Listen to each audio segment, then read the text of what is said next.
අද අපි අපේ කරන්න බලාපොරොත්තු වෙන පාඩම තමා ඉංජිනේරු තාක්ෂණ වේදය කියන විෂය ධාරාවේ තියෙන පළවෙනි පාඩමේ පොඩි රිවිෂන් එකක්. එහෙම කියන්න හේතුව අපි මේ මාසයේ පුරාවටම ඉංජිනේරු තාක්ෂණ වේදයේ හැඳින්වීම කියන පාඩම නැත්නම් පළවෙනි නිපුණතාවයට අදාළ පාඩම අපි සාකච්ඡා කරා විස්තර කරා. අද බලාපොරොත්තු වෙනවා ඒ කරපු ඒ සවිස්තර කතා කරපු ඒ සම්පූර්ණ පාඩමම කෙටි වේලාවකින් පොඩි රිවිෂන් එකක් කරන්න සහ ඒක අවසානයේදී මෙතෙක් අපොස උසස් පෙළ ඉංජිනේරු තාක්ෂණ වේදයේ විෂය ධාරාව යටතේ මේ පාඩම සඳහා තිබ්බ උත්තර ගැන පොඩි විවරණයක් සාකච්ඡාවක් කරන්න. අද ඒ හින්දා සමහර විට වෙනද තරම් ලොකු කාලයක් අපිට පාඩම තුළ ඇඳී සිටින්න අවශ්‍ය වෙන්නේ නැති වෙයි. නමුත් මේ පාඩම් කොටස වැදගත් වෙනවා ඔයාලා හැමෝටම අද සම්බන්ධ වෙලා ඉන්නවා මම හිතන්නේ අලුත් පසින්දු පුතත් ඉන්නවා නේද? ඊට පස්සේ අපේ නිරෝධ පුතා ඉන්නවා. මේ ඔයාලට මුලින් සම්බන්ධ වුනේ නැහැ කියලා කිසි ගැටලුවක් නැහැ. මම මේකේ වීඩියෝස් කට් වෙච්ච කට්ටියන්ටත් ලැබෙන්න සලස්වනවා. තව එක වීඩියෝ එකක් ඔයාලට දාන්න තියෙනවා. සහ මම ඔයාලට දෙන ටියුට් වල මේවා හා සම්බන්ධ තියෙන ප්‍රශ්න වලට උත්තර ලියන්න ඔයාලට අවස්ථාවක් හම්බ වෙයි. මොනවා හරි මග ඇරුණා නම් මේ වීඩියෝ වලින් ඔයාලට ඒක සම්පූර්ණ කරගන්න අවස්ථාව හම්බ වෙනවා. ඒ සියල්ලටම පොඩි උදව්වක් විදිහට අද පොඩි රිවිෂන් එකක් කරන්න බලාපොරොත්තු වෙනවා පළවෙනි පාඩම ඉවර වෙන හින්දා සහ අවසානයේ මේ දක්වා 2015 විභාගයේ සිට අද දක්වා විභාගයේ දක්වා පැමිණි A level ප්‍රශ්න පිළිබඳව පොඩි විවරණයක් අපි අද දවස් තුල කරන්න සාකච්ඡා කරන්න බලාපොරොත්තු වෙනවා. අපි ලබන සතියේ සිට අපගේ පන්තියේ ඉංජිනේරු ඇඳීම් කාර්මික ඇඳීම් කියන පාඩම අපි පටන් ගන්නවා. ඉතාම වැදගත් පාඩමක්. ඉංජිනේරු තාක්ෂණ වේදයේ ෆවුන්ඩේෂන් එක වගේ හරියට හැම දෙයකම එකම විදිහට වොමනා වෙන නැතුවම බැරි පාඩමක් විදිහට අපි ඒක සලකන්න වෙනවා. ඉතින් ඒකට මුල සිට සහභාගී වෙන්න කියන එක මතක් කරනවා. ඒකෙත් එක එක ඒවා කට් කරගන්න නැතුව අපි සම්පූර්ණයෙන්ම සහභාගී වුණොත් ඔයාලට කාර්මික ඇඳීම කියන පාඩම ඉතා පහසුවෙන් අපිට තේරුම් ගන්න අවස්ථාව ලැබෙයි. ඒ වගේම ඔයාලත් එක්ක ඒකේ අභ්‍යාස ලොකු ප්‍රමාණයක් කරන්න බලාපොරොත්තු වෙනවා මේ මාර්ගගත ක්‍රමය හරහා. ඉතින් ওই විදිහට ඉස්සරහා අපි කරන්නේ කොහොමද කියන දෙකත් හඳුන්වලා අපි අද පටන් ගමු අපේ පාඩමේ අවසන් වෙච්ච පළවෙනි නිපුණතාවයට අදාළ පාඩම පිළිබඳ පොඩි පුනරීක්ෂණයක් කරන්න. හැමෝම මේකට ගැටලුවක් කරගන්න එපා. කලින් නැති උනේ හිටියේ නැහැ කියන අදහස අවුලක් කරගන්න අවශ්‍ය නැහැ. හරි.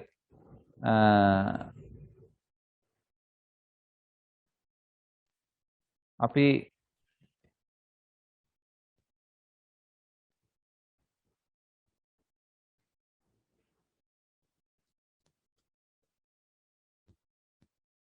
පුතා ස්ක්‍රීන් එක ෂෙයා වෙලා පේනව නේද? පේනවා සර්. හරි.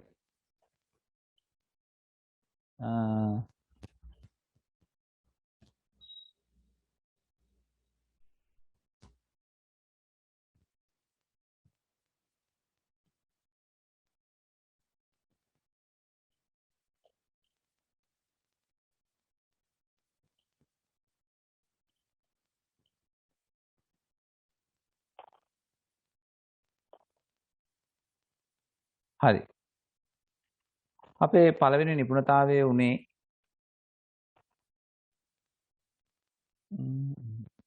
ඉංජිනේරු තාක්ෂණ වේදයේ සංවර්ධන ඵල දෛනික අවශ්‍යතා සපුරා ගැනීමට භාවිතා කරයි කියන නිපුණතාවයයි.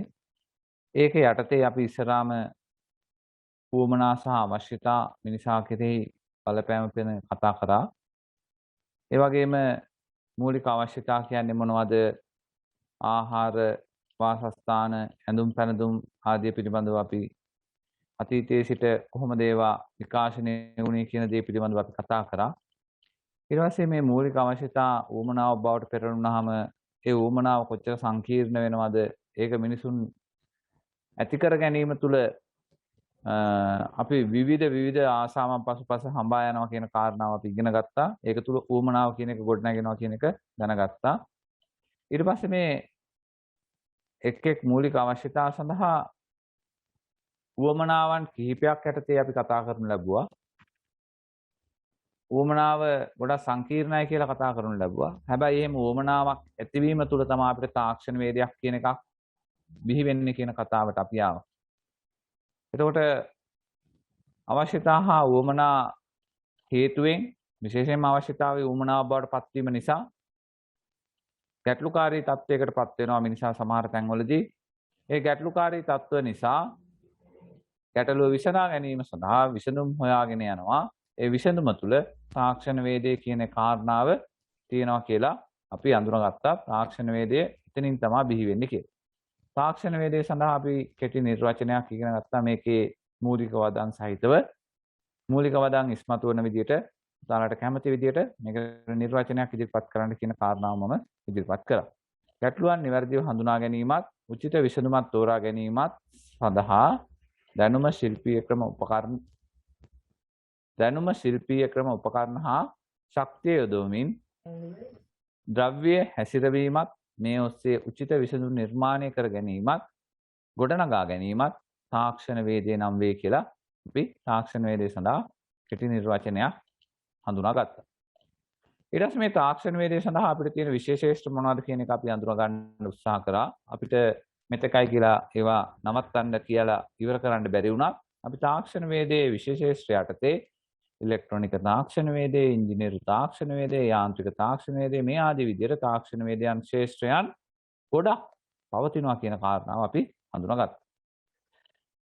එතකොට මේ විදිහට අපි තාක්ෂණ වේදයට නිර්වචනයක් දීලා ඊට පස්සේ මේ තාක්ෂණ වේදයේ ශේෂ්ත්‍ර හඳුනාගෙන ඊට පස්සේ අපි ආවා අපගේ පටු වෙච්ච විෂය පතේට. ඒ තමයි අපේ ඉංජිනේරු තාක්ෂණ වේදය. ඊට පස්සේ මේ ඉංජිනේරු තාක්ෂණ වේදය සඳහා අපි කෙටි නිර්වචනයක් කතා කරා. ඒ නිර්වචනය තුලත් ඔයාලට මම මූලික වදන් ඉස්මතු කරලා තියෙනවා. ඒ මූලික වදන් ඇතිවෙන විදිහට නැත්නම් අපි කියනවා කීවර්ඩ්ස් ඉස්මතු වෙන විදිහට ඔයාලා විභාගයට පිළිතුරක් ගොනු කරගන්න ඕනේ. මම ඒක දල වශයෙන් කිව්වොත් පවතිනා වූ හෝ මතුවිය හැකි තාත්වික ගැටලු සඳහා මානව යහපත සැලසෙන ලෙස විසඳුම් ලබා දීමේ ඉංජිනේරුමය ශිල්පීය ඇතුළත් ක්‍රියාවලිය ඉංජිනේරු තාක්ෂණ වේදය නම් වේ කියලා අපි හැඳින්වීමක් ගත්තා ඉංජිනේරු තාක්ෂණ වේදයට. ඊට පස්සේ මේ ඉංජිනේරු තාක්ෂණ වේදය ගත්තාම මේක ඇතුලේ ප්‍රධාන විශේෂේෂ තුනක් යටතේ අපිට කතා කරන්න තියෙනවා කියන එක අඳුනගත්තා. ඒ තමයි යාන්ත්‍රික තාක්ෂණ වේදය කියන එක, සිවිල් තාක්ෂණ වේදය කියන එක හා විදුලි හා ඉලෙක්ට්‍රොනික තාක්ෂණ වේදය කියන එක. මේ තාක්ෂණ වේදයේ විශේෂේෂ තුන ප්‍රධාන වශයෙන් මේ ඉංජිනේරු තාක්ෂණ වේදයේ විෂය තුල අන්තර්ගත වෙනවා. ඊළඟ තාක්ෂණ වේදයේ විකාශය. තාක්ෂණ වේදයේ විකාශය ලෙස හැඳින්වෙන්නේ අතීතයේ පටන් තාක්ෂණ වේදයේ ඇති ක්‍රමික වෙනස් වීම. එදා ඈත අතීතයේ මිනිස්සයා හිටපු විදිහ නෙමෙයි අපි අද ඉන්නේ. එහෙනම් ඒ ජෙනරේෂන් එකෙන් ජෙනරේෂන් එකට පරම්පරාවෙන් පරම්පරාවට මිනිහා දියුණු වීමත් සමග මේ තාක්ෂණයේදී විවිධ විකාශනයන් සිදු වුණා කියන එක අපි හඳුනා ගන්න ලැබුවා. ඊට පස්සේ මේක යටතේ මම ඔයාලට කතා කරා තාක්ෂණයේදී භාවිතයන් හා සංස්කෘතික පරිවර්තනයන් පදනම් කරගනිමින් අපි යුග පහකට වෙන් කරනවා කියලා. ඒ යුග පහ යටතේ ගල් යුගයේ, එඬේර යුගයේ, කෘෂි කාර්මික යුගයේ, කාර්මික යුගයේ සහ තොරතුරු තාක්ෂණ යුගයේ කියන කාරණාව මම පැහැදිලි කරා. ඊට පස්සේ ඒ එක යුගයක් ආශ්‍රයෙන් ඒවා තුල අපි මොනවද නව ඒ යුගවලදී සොයා ගන්න ලැබුවේ මිනිසා කියන කාරණා අපි හඳුනා ගන්න ලැබුවා. ඊට පස්සේ අපි තවත් වර්ගීකරණයට ගියා මේ තාක්ෂණ වේදයේ තාක්ෂණික පාදක නිර්මාණ යුග. එහෙම නැත්නම් අපි කියනවා මානව ශිෂ්ටාචාරය තුළ අපි අලුතෙන් යම් දේවල් හොයා ගන්නවා. ඒ සොයා ගැනීම මත පදනම් වෙලා අපි තවත් යුග වර්ගීකරණයක් ගැන කතා කරා. ඒක යටතේදී අපි කතා කරා ගල් යුගය, ලෝකඩ යුගය, යකඩ යුගය, මධ්‍යකාලීන යුගය, පුනරුද යටත් යුගය, කාර්මික විප්ලවය, ලෝක යුද්ධය, නූතන යුගය, අභ්‍යවකාශ යුගය ආදී විදිහට යුග කිහිපයක් ගැන නැවත වර්ගීකරණයක් අපි කතා කරා. ඒ වර්ගීකරණයට පදනම් වෙන්නේ ඒ යුගවලදී සොයාගත්ත නව නිර්මාණ නැත්නම් නව තාක්ෂණික මෙවලම්. ඉතින් මේ ආදී විදිහට තමයි අපි යුග වර්ගීකරණය කතා කරේ. ඒ අතරින් අපි සුවිශේෂී යුග දෙකක් නැවත ඉස්මතු කරලා කතා කරා. ඒ තමයි කාර්මික විප්ලවය කියන යුගය සහ ලෝක යුද සමය කියන කාරණා. ඒක කාර්මික විප්ලවය කියන්නේ මොකද්ද? ඒ කාලේ සිදුවෙච්ච සුවිශේෂී වෙනස්කම් මොනවද? තාක්ෂණ වේදයට බලපෑම කොහොමද කියන එක අපි හඳුනාගත්තා. ඒ වගේම ලෝක යුද සමයේදී මොනවාද ඇතිවෙච්ච මිනිසාගේ දියුණුවට අනාගතයට එහෙම නැත්නම් මිනිසාගේ පැවැත්මට යහපත් වෙච්ච දේවල් අදටත් ඉතුරු වෙච්ච දේවල් මොනවද කියන කාරණාව අපි හඳුනා ගන්න ලැබුවා. ඊට පස්සේ අපි කතා කරනවා තාක්ෂණ වේදේ හැරවුම් ලක්ෂ්‍ය කියලා. තාක්ෂණ වේදේ හැරවුම් ලක්ෂ්‍ය කියලා කියන්නේ දැනට අපි භාවිතයේ පවතින දේවල් අලුත් සොයා ගැනීමක් මගින් අලුත් මාර්ගයකට යොමු කරනවා. නැත්නම් වෙනතකට යොමු කරනවා නම් එවැනි සොයා ගැනීමක් අපි තාක්ෂණ වේදේ හැරවුම් ලක්ෂයක් කියලා කියනවා. අපිට හැරවුම් ලක්ෂ්‍ය මෙච්චකයි කියලා කියන්න බෑ. උදාහරණයක් විදිහට ගත්තොත් පොතක් කියන එක පවා අපි තාක්ෂණ වේදේ හැරවුම් ලක්ෂයක්. මුලින්ම කියනවා නම් ගින්දර කියන්නේ අපිට තාක්ෂණ වේදේ හැරවුම් ලක්ෂයක්. ඊට පස්සේ ගිනි පෙට්ටිය කියන්නේ එකක් තාක්ෂණ වේදේ හැරවුම් ලක්ෂයක්. අපි ඊට පස්සේ ලයිටරයක් කියලා කිව්වොත් එකක් හැරවුම් ලක්ෂයක්.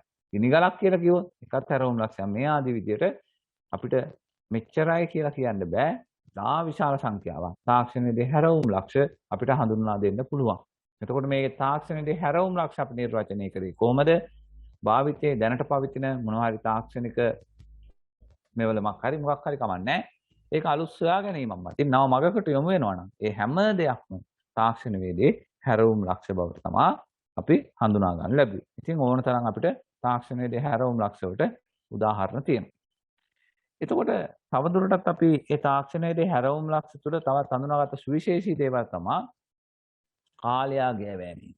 එහෙම නැත්නම් යුග පහු කරනකොට මේ එකම තාක්ෂණික නිර්මාණය විවිධ විදිහට සංස්කරණය වෙනවා. විවිධ විදිහට මේක විකාශනය වෙනවා කියලා අපි හඳුනාගත්තා. උදාහරණයක් විදිහට අපි කුප්පිලාම්පුවක් කියන එකක් ගත්තොත් එහෙම නැත්නම් නිරාවරණය වූ පහන් සිල සහිත පහනක් ගත්තොත් ඒක ඊළඟට වීදුරු ආවරණයක් යදූ අපි චිමිනි ලාම්පුවක් කියන එක තත්ත්වයටපත් වෙනවා. ඊට පස්සේ ඒක ලන්තෑරුමක් තත්ත්වයටපත් වෙනවා. ඊට පස්සේ ඒක පෙට්‍රල් මැක්සයක් තත්ත්වයටපත් වෙනවා. මේ ආදී විදිහට ගත්තාම මේ පහන කියන එක කාලයා ගෑවෙමින් විකාශනය වෙනවා.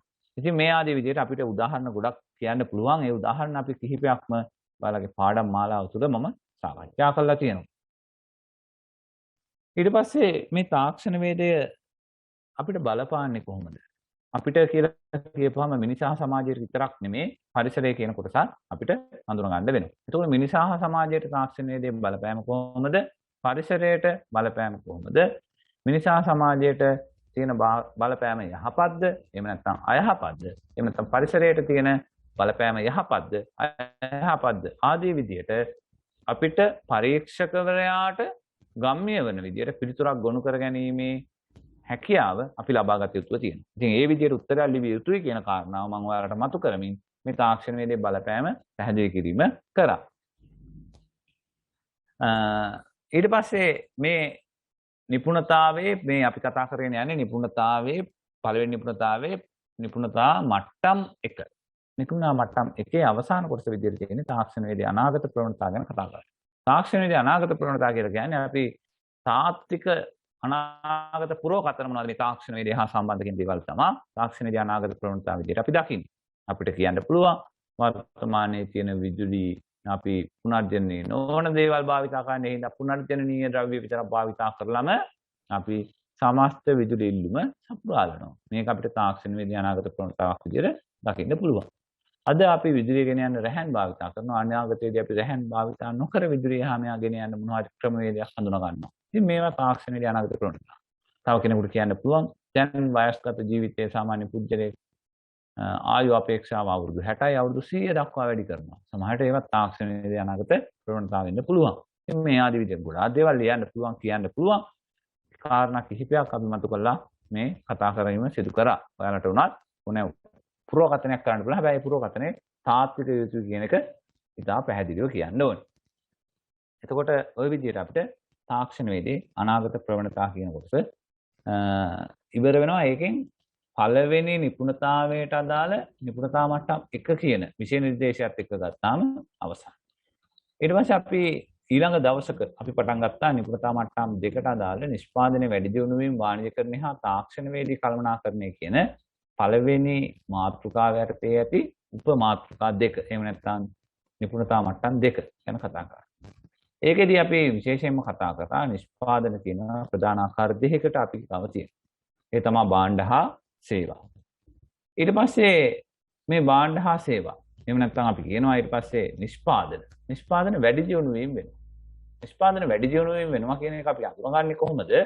වර්තමානයේ තියෙන නිෂ්පාදනයේ සහ ඈත අතීතයේ තිබෙන නිෂ්පාදනයේ සමග අපි සංසන්දනාත්මක එක ගලපලා බලනවා.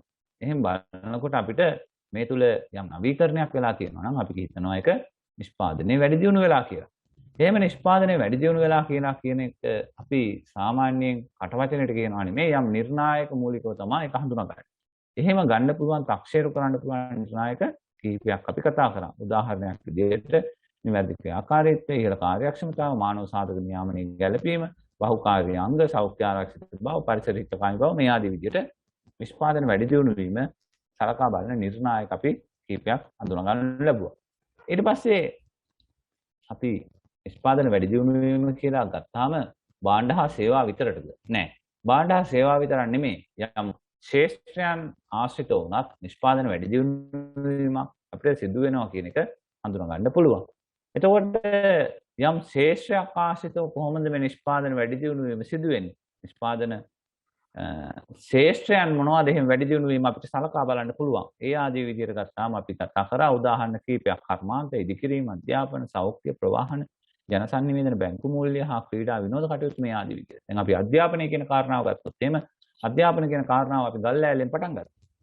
ඊට පස්සේ අපි වැලිපිල්ල යකුරුලි නේද? වැලිපිල්ල, ගල්ලෑල්ල, ඊට පස්සේ ඉස්සරහාම වැලිපිල්ල, ඊට පස්සේ ගල්ලෑල්ල, ඊට පස්සේ අපි අකුරු ලියන්න පුස්කොළ පොත් භාවිතා කරා වෙන්න පුළුවන්. ඊට පස්සේ අපි කළු ලෑල්ල භාවිතා කරා වෙන්න පුළුවන්. ඊට පස්සේ අපි වයිට් බෝඩ් එක භාවිතා කරන්න පුළුවන්. ඊට පස්සේ අපි අභ්‍යාස පොත් භාවිතා කරන්න පුළුවන්. ඊට පස්සේ ප්‍රොජෙක්ටර් භාවිතා කරන්න පුළුවන්. අද අපි වර්චුවල් එහෙම නැත්නම් කටින් කියනකොට ලියවෙන තරමට බෝඩ් එකක් භාවිතා කරන්න. එහෙම නැත්නම් ස්මාර්ට් බෝඩ් එකක් භාවිතා කරන්න.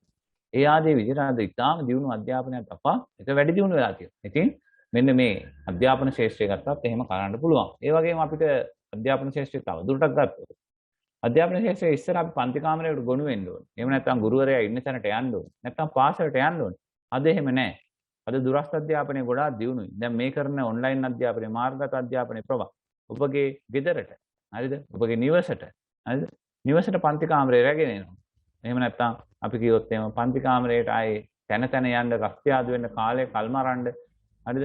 ඒ සඳහා වෙනම විශේෂ සූදානමක් වෙන්න ඒ කිසිවක් අවශ්‍ය නැහැ. ඔබට සැහැල්ලුවෙන් ගෙදරින් නිරවුල් මනසකින් යුතුව අපිට මාර්ගගත අධ්‍යාපනය ලබන්න තරම් අද තාක්ෂණයේ දියුණු වෙලා තියෙනවා. ඉතින් මේක ගත්තාම මේක භාණ්ඩයක් සේවාවක් නෙමෙයි. පුළුල් ශ්‍රේෂ්ඨයක් විදියට ගත්තාම එහෙම වැඩි දියුණු වීමක් තියෙනවා. ඉතින් ඒ ආදී විදියට මම මේ අධ්‍යාපනයේ උදාහරණයක් දෙකක් පැහැදිලි කරේ. ඒ විදියට අපිට කර්මාන්ත, ඉදිකිරීම, සෞඛ්‍ය, ප්‍රවාහන මේ සියල්ල සඳහා මම උදාහරණ අරගෙන ඔයාලට පැහැදිලි කිරීමක් කරලා තියෙනවා. භාණ්ඩ නිෂ්පාදන ශේෂ්ඨ හා පොදු සේවා වැඩි දියුණු වීම කියන කාරණාව යටතේ. ඊට පස්සේ මේ නිෂ්පාදන වැඩි දියුණු වීම කෙරෙහි බලපාන සාධක ගැන අපි කතා කරා. ඒකේ ප්‍රධාන සාධක තුනක් තියෙනවා කියලා. වෙළඳපොළ තරංකාරීත්වය තුළ සාර්ථකත්වය ලැබීම කියන අවශ්‍යතාවය තියෙන්න ඕනේ. ඒක තුළ නිෂ්පාදන වැඩි දියුණු වෙනවා. ඒ වගේම පුද්ගලික අවශ්‍යතා තියෙනවා සමහර අයට. ඒක තුළ නිෂ්පාදන වැඩි දියුණු වෙනවා. ඒ වගේම රාජ්‍ය සමහර අරමුණු තියෙනවා. අරමුණු නිසා නිෂ්පාදන වැඩි දියුණු වීම සිදු වෙනවා කියලා කිව්වා. ඊට පස්සේ නිෂ්පාදන ක්‍රියාවලියේ ව්‍යුහයට මෙතන බාහිරින් නෙමෙයි පුතා අභ්‍යන්තරිකව කියලා එන්න ඕනේ. හරිද? අභ්‍යන්තරිකව පවතින සාධක. හරිද?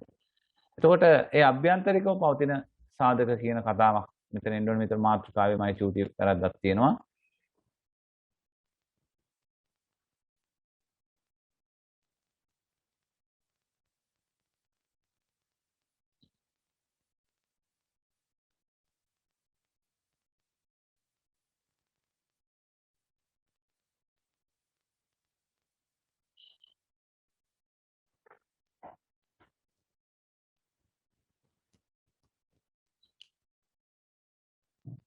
මම මේක නෝට් එකෙත් හදලා ඇති. බාහිරව නෙමෙයි මේක එන්න ඕනේ අභ්‍යන්තරව.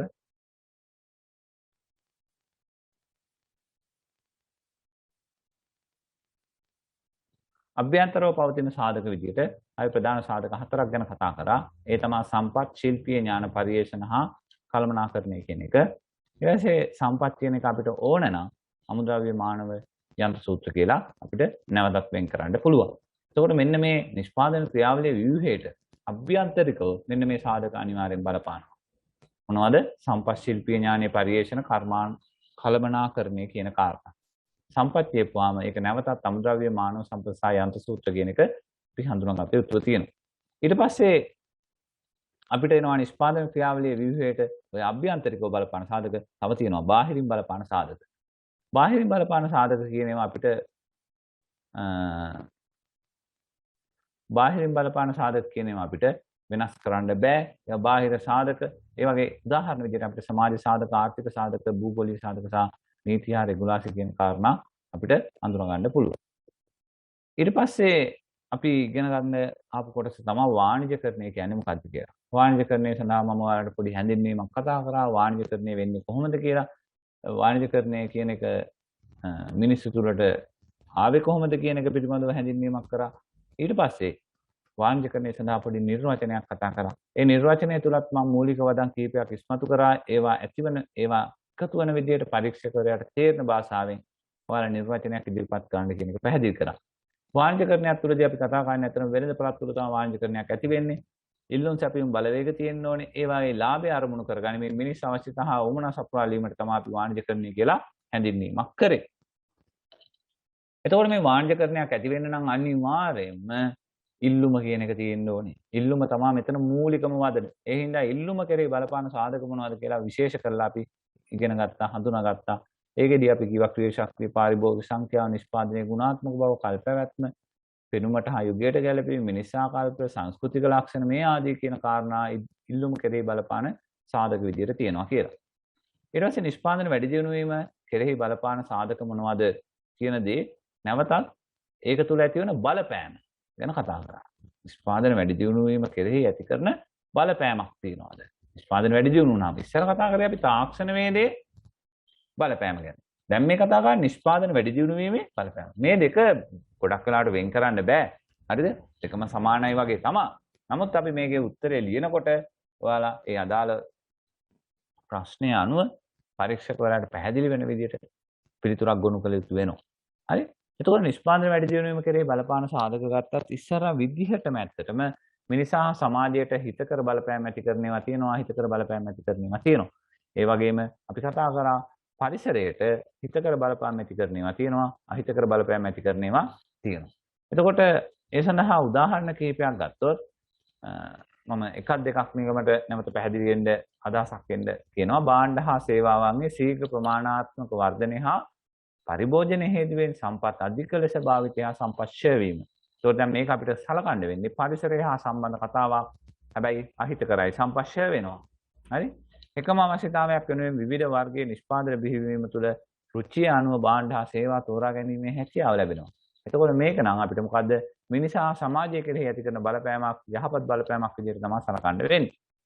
රූපවාහිනී, පරිගණක, විනෝදාත්මක ක්‍රීඩා ආදී කෙරෙහි ඇබ්බැහි වීම හේතුවෙන් පෞල් සම්බන්ධතා බිඳ වැටීම පුජ්‍යල මනස විකෘති වෙනවා. එතකොට මේක මිනිසා හා සමාජය කෙරෙහි ඇති කරන බලපෑමක්. හැබැයි මේක අහිතකර බලපෑමක් විදිහට තමයි අපිට සලකන්න වෙන්නේ. මේ ආදී විදිහට අපිට පරීක්ෂකවරයාට තේරෙන භාෂාවක් තියෙනවා. නිෂ්පාදන වැඩි දියුණු වීම තුළ මිනිසාට හා සමාජයට ඇති කරන බලපෑම හිතකර අහිතකර විදිහටත්, පරිසරයට ඇති කරන බලපෑම හිතකර අහිතකර විදිහටත් ඔයාලගේ අහන ප්‍රශ්නට අනුව උත්තරයක් ඔයාලා ලබා දෙන්න හැකියාව තියෙන්න ඕනේ. හරි. ඊට පස්සේ අපි කතා කරා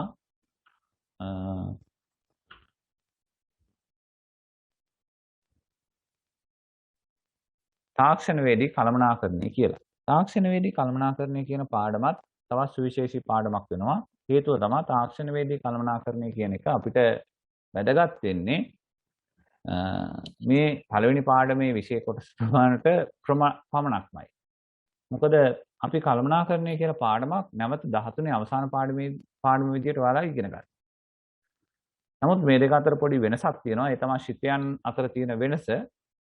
තාක්ෂණවේදී කළමනාකරණය කියන්නේ නැත්නම් මේ අපි පළමුවෙන්ම මේ පාඩම හරහා ඉගෙන ගන්න කළමනාකරණය කියන පාඩම් කොටස තුළ විශේෂයෙන්ම ඒ කළමනාකරණය නෙමෙයි තාක්ෂණවේදී කළමනාකරණය. ඒක තුලදී අපි සිතයන් පහ හඳුනා ගැනීමක් කරනවා තාක්ෂණවේදී කළමනාකරණයට අදාළව. නමුත් 13 අවසානයේට අපි ඉගෙන ගන්නේ තාක්ෂණවේදී කළමනාකරණය නෙමෙයි. ඒකට ඉගෙන ගන්නේ කළමනාකරණය කියලා පාඩමක්. ඒ කළමනාකරණය ව්‍යවසායකත්වය හා කළමනාකරණය. අන්න එතනදී අපි ඉගෙන ගන්නේ සිතයන් හතරක්. හරිද? එතකොට මේ මූලික වෙනස පෙරදරි කරගෙන මේ තාක්ෂණවේදී කළමනාකරණය අපි පළමුව ඉගෙන ගත යුතු වෙනවා. ඒක තාක්ෂණවේදී කළමනාකරණය කියන්නේ මොකක්ද කියන එක පළමුවෙන් අපි හඳුනා ගත යුතු වෙනවා. ඒකෙදි මම ඔයාලට මූලික වදන් කිහිපයක් පෙරදරි කරගෙන නිර්වචනයක් කිව්වා. ඒ නිර්වචනය ඔයාලට කැමති විදිහට නැවත අර්ථ දක්වන්න කියන එක පරීක්ෂකවරයාට පැහැදිලි වෙන විදිහට අර්ථ දක්වන්න කියන එක නැවත මම ඔයාලට මතක් කරනවා. ඒකෙදි කිව්වම කිසියම් සංවිධානයක් ගැන තමයි කතා කරන්නේ. කිසියම් සංවිධානයක උපාය මාර්ගික හා මෙහෙයුම් අරමුණු සාක්ෂාත් කර ගැනීම සඳහා ප්‍රධාන ශේෂ්ත්‍ර තුනක් තියෙනවා. විද්‍යාව, තාක්ෂණය හා කළමනාකරණය. යන විෂයන් උපයෝග කරගෙන මොකද කරන්නේ? තාක්ෂණික හැකියාව සැලසුම් කර ක්‍රියාත්මක කිරීම තාක්ෂණවේදී කළමනාකරණය ලෙස හැඳින්වීමේ කියලා අපි හැඳින්වීමක් කතා කරා.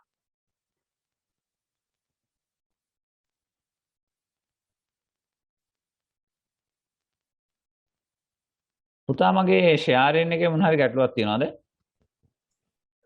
දැන් මේ ටියකට කලින් අයින් වුණා සර්. දැන් හරිද? දැන් හරි සර්. තාක්ෂණවේදී කළමනාකරණය ඉන්නේ. හරි නේද? හරි හරි සර්. හරි.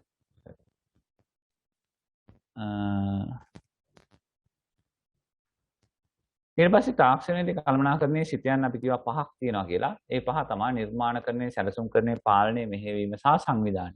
තාක්ෂණයේදී කළමනාකරණයේදී මම කියවා සිතයන් පහ. පහක් කියපුවම සුවිශේෂී වෙනවා. මෙන්න මේ කියන සිතේ ඒ තමයි නිර්මාණකරණය කියන සිතේ. මේ නිර්මාණකරණය කියන සිතේ අපි තාක්ෂණවේදී කළමනාකරණයට පමණයි යන්නේ වෙන්නේ. මෙන්න මේ සැලසුම්කරණය, වෙනත් වචන වලින් ඒ පාලනය, මෙහෙයවීම, හරි, සංවිධානය කියන මෙන්න මේ ශිතයන් හතර අපි 13 වසරේ අවසාන පාඩම නැත්නම් ව්‍යවසායකත්වය කළමනාකරණ පාඩමේදීත් නැවත අපි කතා බහ කරනවා. හරිද? නමුත් ආරම්භ පාඩමේදී තියෙන විදිහට මේකෙදී මේ කර්ම කාරණා ටික හඳුනාගත යුතු තියෙනවා. අපි ඒ ටික හඳුනාගෙන තියෙනවා. ඉතින් ඔය විදිහට තාක්ෂණවේදී කළමනාකරණය පිළිබඳව අපි හඳුනා ගන්නවා. ඊට පස්සේ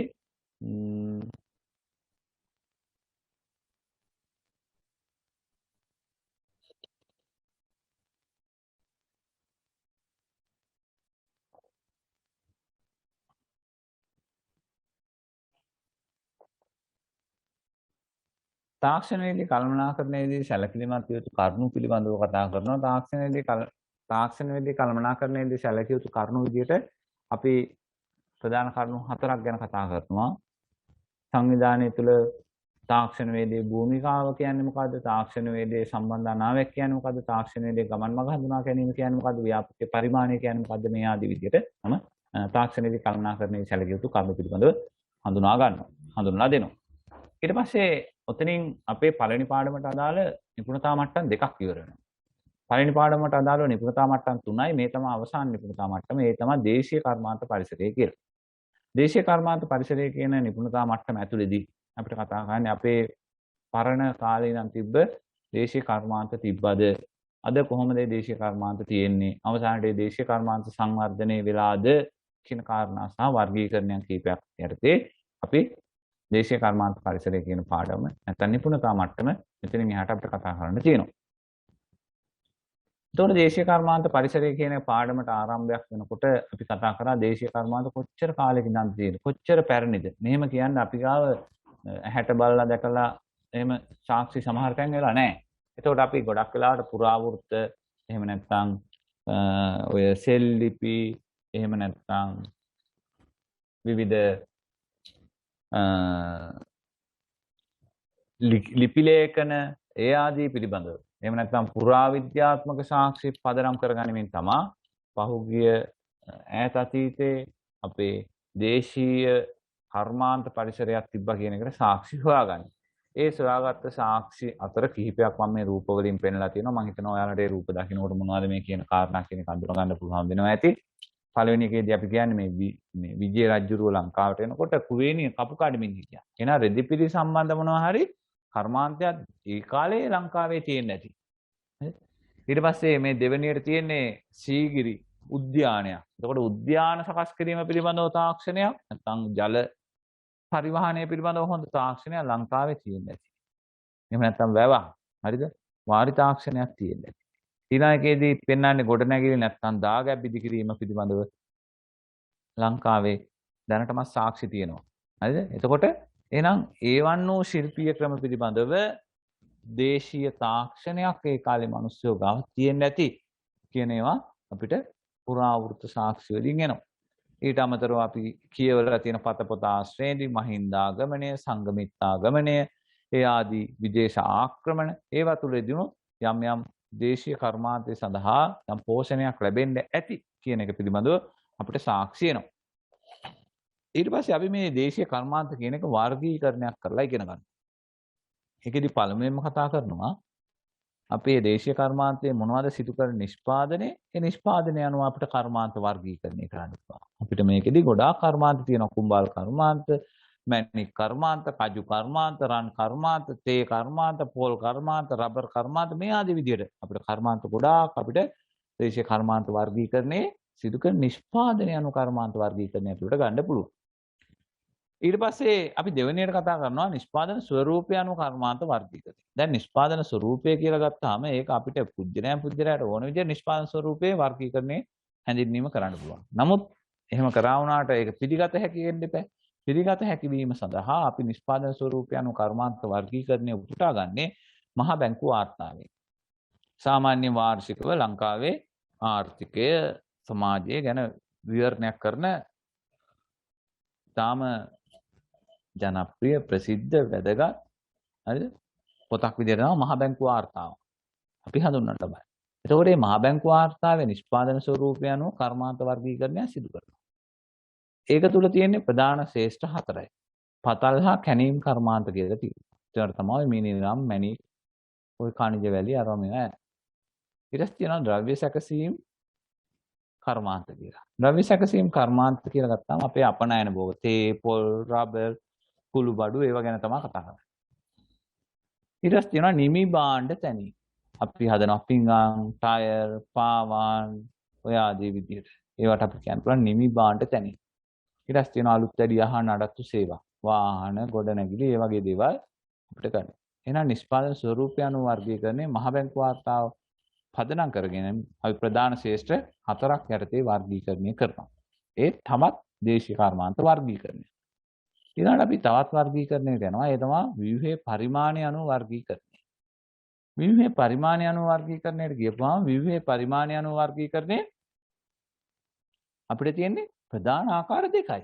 ඒ තමයි සුළු හා මධ්‍ය පරිමාණ කර්මාන්ත ඊට අමතරව මහා පරිමාණ කර්මාන්ත කියලා. එතකොට මේ සුළු හා මධ්‍ය පරිමාණ මහා පරිමාණ කියලා කර්මාන්ත වර්ගීකරණය කරපුවාම ඒ පරිමාණය අනුව වර්ගීකරණය කරලා තියෙන්නේ. එහෙම වර්ගීකරණය කරපුවාම ඒක අපි මොනවා මත පදනම් වෙලාද වර්ගීකරණය කළේ? මොනවාද නිර්ණායක? අපිටත් ඕන කෙනෙක් අපිට බලලා කියන්න පුළුවන් මේක සුළු පරිමාණ කර්මාන්තයක්. මේක මහා පරිමාණ කර්මාන්තයක්. ඒ ආදී විදිහට. නමුත් එහෙම නැතුව ලංකාවේ පිළිගත් ආයතන මගින් වර්ගීකරණය කරලා තියෙන නිර්ණායක අපි අඳුන ගන්න ඕනේ. ඒක සුළු හා මධ්‍ය පරිමාණ කර්මාන්තයක්ද මහා පරිමාණ කර්මාන්තයක්ද කියන එක ශ්‍රී ලංකා මහා බැංකුව ඒ කට්ටිය වර්ගීකරණය කරන්නේ එයාලා කර්මාන්තයේ කොච්චර විදුලි ප්‍රමාණයක් පරිභෝජනය කරනවද? එහෙම නැත්නම් එයාලා ගෙවන විදුලි බිල කොච්චරද ආදී විදියට සලකලා තමයි ඒ පරිමාණය අනුව වර්ගීකරණය කරන්නේ. ඒ විදිහටම ලංකාවේ කර්මාන්ත පිළිබඳව තියෙනවා කර්මාන්ත සංවර්ධන මණ්ඩලය කියලා. ඒකෙන් තමයි ගොඩක් කර්මාන්ත පාලනය වෙන්නේ. කර්මාන්ත සංවර්ධන මණ්ඩලයේ කර්මාන්ත වර්ගීකරණය කරන ලබන්නේ යොදවලා තියෙන ප්‍රාග්ධනය මතයි. ප්‍රාග්ධනය කොච්චරද යොදවන්නේ? එයාලා ඒක මත ඉඳගෙන තමයි ඔයාලා මේ ප්‍රමාණයට වඩා අඩු නම් සුළු හා මධ්‍ය පරිමාණ කර්මාන්තය, ඔයාලා මේ ප්‍රමාණයට වඩා වැඩි නම් මහා පරිමාණ කර්මාන්ත ආදී විදිහට වර්ගීකරණය කරන්නේ. එතකොට ඒ දේශීය කර්මාන්ත තවත් එක වර්ගීකරණයක්. ඊළඟට තියෙනවා දේශීය කර්මාන්ත තවත් වර්ගීකරණය කරන පුළුවන් ක්‍රමයක් තමයි ස්ථානීය ස්වභාවය අනුව වර්ගීකරණය. ස්ථානීය ස්වභාවය අනුව වර්ගීකරණය කියලා කියන්නේ කර්මාන්ත ශාලාව පිහිටවල තියෙන්නේ කොහෙද? ගෘහයක් ආශ්‍රිතව තියෙනවා නම් ඒවට අපි කියනවා ගෘහ කර්මාන්ත කියලා. කර්මාන්ත ශාලාවක නම් මේ කර්මාන්තේ පවත්වාගෙන යන්නේ. ඒකට අපි කියනවා කර්මාන්ත ශාලාවක් කියලාම තමයි. ඉතින් ආයික වචන දෙකක් ආයි වෙනස් වෙන්නේ නැහැ. ඊට පස්සේ ගෘහ කර්මාන්ත කියපුවාම ගෘහ කර්මාන්ත අපිට විවිධ විදිහට වර්ගීකරණය කරන්න පුළුවන්. ගඩොල් කර්මාන්තය, කොහු කර්මාන්තය, බතික් කර්මාන්තය, පිත්තල කර්මාන්තය. ඒ කියන්නේ ගෘහාශ්‍රිතව අපි කරන ඕන කර්මාන්තයක් අපිට මේ ගෘහ කර්මාන්ත වර්ගීකරණය ඇතුළට දාන්න පුළුවන්. ඒ වගේම සමහර ඒවා අපි කර්මාන්තශාලාවල කරන්නේ ගෘහාශ්‍රිතව කරන්න බෑ. අපි විශේෂයෙන් කිව්වොත් එimhe සිමෙන්ති හදන්නේ. ගොඩක් කරා කර්මාන්තශාලාවල. ලොකු ඇඟරුම් ෆැක්ටරියක්. එදී ලොකු විශාල ප්‍රමාණයේ වාහනේවා. ඒ ඇඟලුම් කර්මාන්ත. තමයි ලෝහ වාත්තු කළ හදනේවා. ලෝහ කර්මාන්ත. පෝසිරෙන් භාණ්ඩ හදනේවා. ටයර් කර්මාන්ත, සපත්තු සෙරෙප්පු හදනේවා. සමහර ලොකු බිස්කට් ෆැක්ටරියක්. ඒක කර්මාන්තශාලා ආශ්‍රිතව.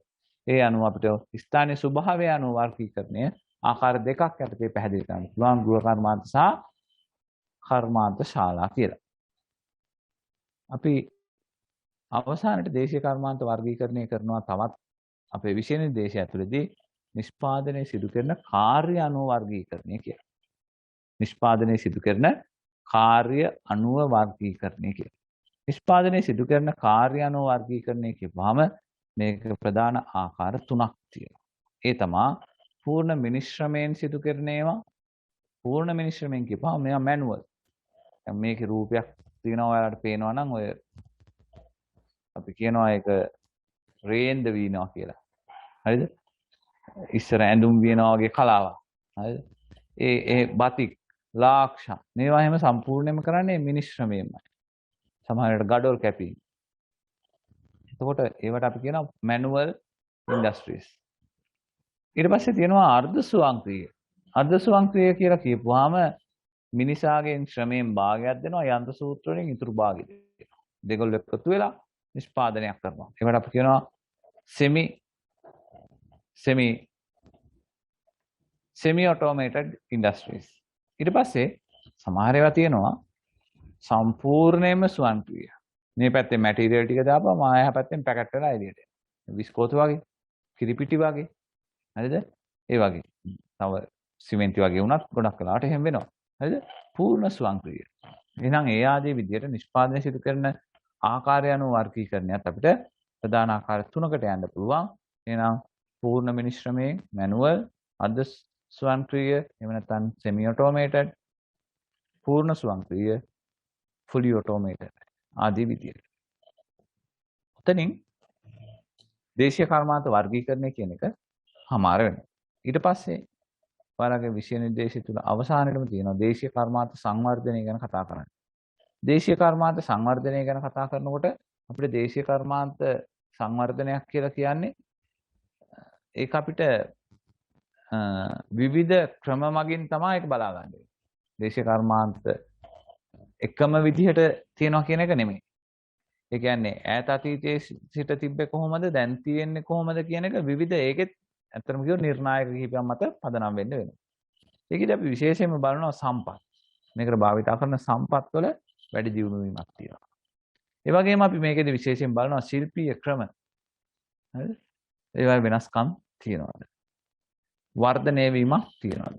එහෙනම් ඒ අනුව තමයි අපි කියන්නේ දේශීය කර්මාන්ත මේකේ සංවර්ධනය දෙමින් පවතිනවා. සංවර්ධනය වෙලා තියෙනවා. තාම සංවර්ධනය වෙලා නැහැ මේ ආදී විදියට. එහෙනම් දේශීය කර්මාන්ත සංවර්ධනය අපිට එහෙම මැනලා බලපුවාම එකම මට්ටමට හැමදේම නැහැ. විවිධ මට්ටම් වලට තියෙන්න පුළුවන්. ඒ තියෙනවා කියන කාරණාව අපි බලන්න පාවිච්චි කරන සම්පත් විදියට. අපි බලනවා ශ්‍රමය කොහොමද? දැන් අර ඉස්සරහ කි automated, fully automated, semi automated. තාමත් මේ process එක manualද? ශ්‍රමය යොදා ගැනීම. හරිද? ඉතින් ඒක අනුව අපිට කියන්න පුළුවන් දේශීය කර්මාන්තයේ සංවර්ධනය වෙනවද නැද්ද? එහෙම නැත්නම් ශිල්පීය ක්‍රම. හරිද? අපි තාමත් යන්නේ ගල් යුගයේ ශිල්පීය ක්‍රම වලටද? එහෙම නැත්නම් මේකට අලුත් ශිල්පීය ක්‍රම අපි ඔබලා දැන් ටිකක් වැඩි දියුණු වෙච්ච ශිල්පීය ක්‍රම භාවිතා වෙනවද? මේ ආදී විදියට. සලකලා බැලුවොත් අපිට දේශීය කර්මාන්ත සංවර්ධනය ගැන කතා කරන්න පුළුවන්. ඒතකොට මේ අතීතයත් එක්ක ගලපමින් තමයි වර්තමානයේ කතා කරන්නේ. හරිද? උපකරණ, යන්ත්‍ර සූත්‍ර, ද්‍රව්‍ය, දේශගුණ, යටිතල පහසුකම් ආදී අපිට මේකෙදි පැහැදිලි කරන්න පුළුවන්. එතකොට මෙන්න මේ කියපු කරුණු කාරණා ටික තමයි දේශීය කර්මාන්ත සංවර්ධනය පිළිබඳව අපි කතා කරන්නේ හැබැයි ඒකෙදි සම්පත් ශිල්පීය ක්‍රම ආදී පිළිබඳව අර කීවා වගේ සංසන්දනාත්මකව කතා කිරීමක් තමයි බලාපොරොත්තු වෙන්නේ පරීක්ෂකවරයාට තේරෙන විදියට. එතකොට දේශීය කර්මාන්ත සංවර්ධනය ඇතුලේ මම උදාහරණයක් විදියට ගත්ත දීවර කර්මාන්තය තියෙනවා කියලා අපි හිතමු. දීවර කර්මාන්තය තියෙනවා. එතකොට දීවර කර්මාන්තය තියෙනවා කියලා කියපුවාම දීවර කර්මාන්තය කොහොමද සංවර්ධනය වෙලා තියෙන්නේ කියලා කිව්වොත් එහෙම ඔයාලා කියන්නේ කොහොමද? අපිට කියන්න මම උදාහරණයකට මේක ගැන කියලා යන්නේ මේ කොටසත්. අපි කියන්න පුළුවන් ඉස්සර අපි සමහර විට මුහුදු ගියේ රුවල් බෝට්ටුවක් ආධාරයෙන් වෙන්න පුළුවන්. ඒ කියන්නේ හුළඟට පින් සිද්ධ වෙන්නේ. අද එහෙම නැහැ. මෝටර් බෝට්ටුවක් එන්ජිමක් ආධාරයෙන් අපිට මේ මුහුදට යන්න පුළුවන්. ඒ කාලේ අපි මාර්ගය හොයාගත්තේ අහසේ තරු රටා එහෙම නැත්නම් වෙනත් එවැනි ග්‍රහලෝක ගැන බලා වෙන්න පුළුවන්. නමුත් අද අපිට GPS තාක්ෂණය, රේඩාර් තාක්ෂණය, ඒ වගේ තාක්ෂණය තියෙනවා. අපි යන මාවත මොකද්ද කියන එක හරියට පැහැදිලිව අපිට ගමන් කරන්න.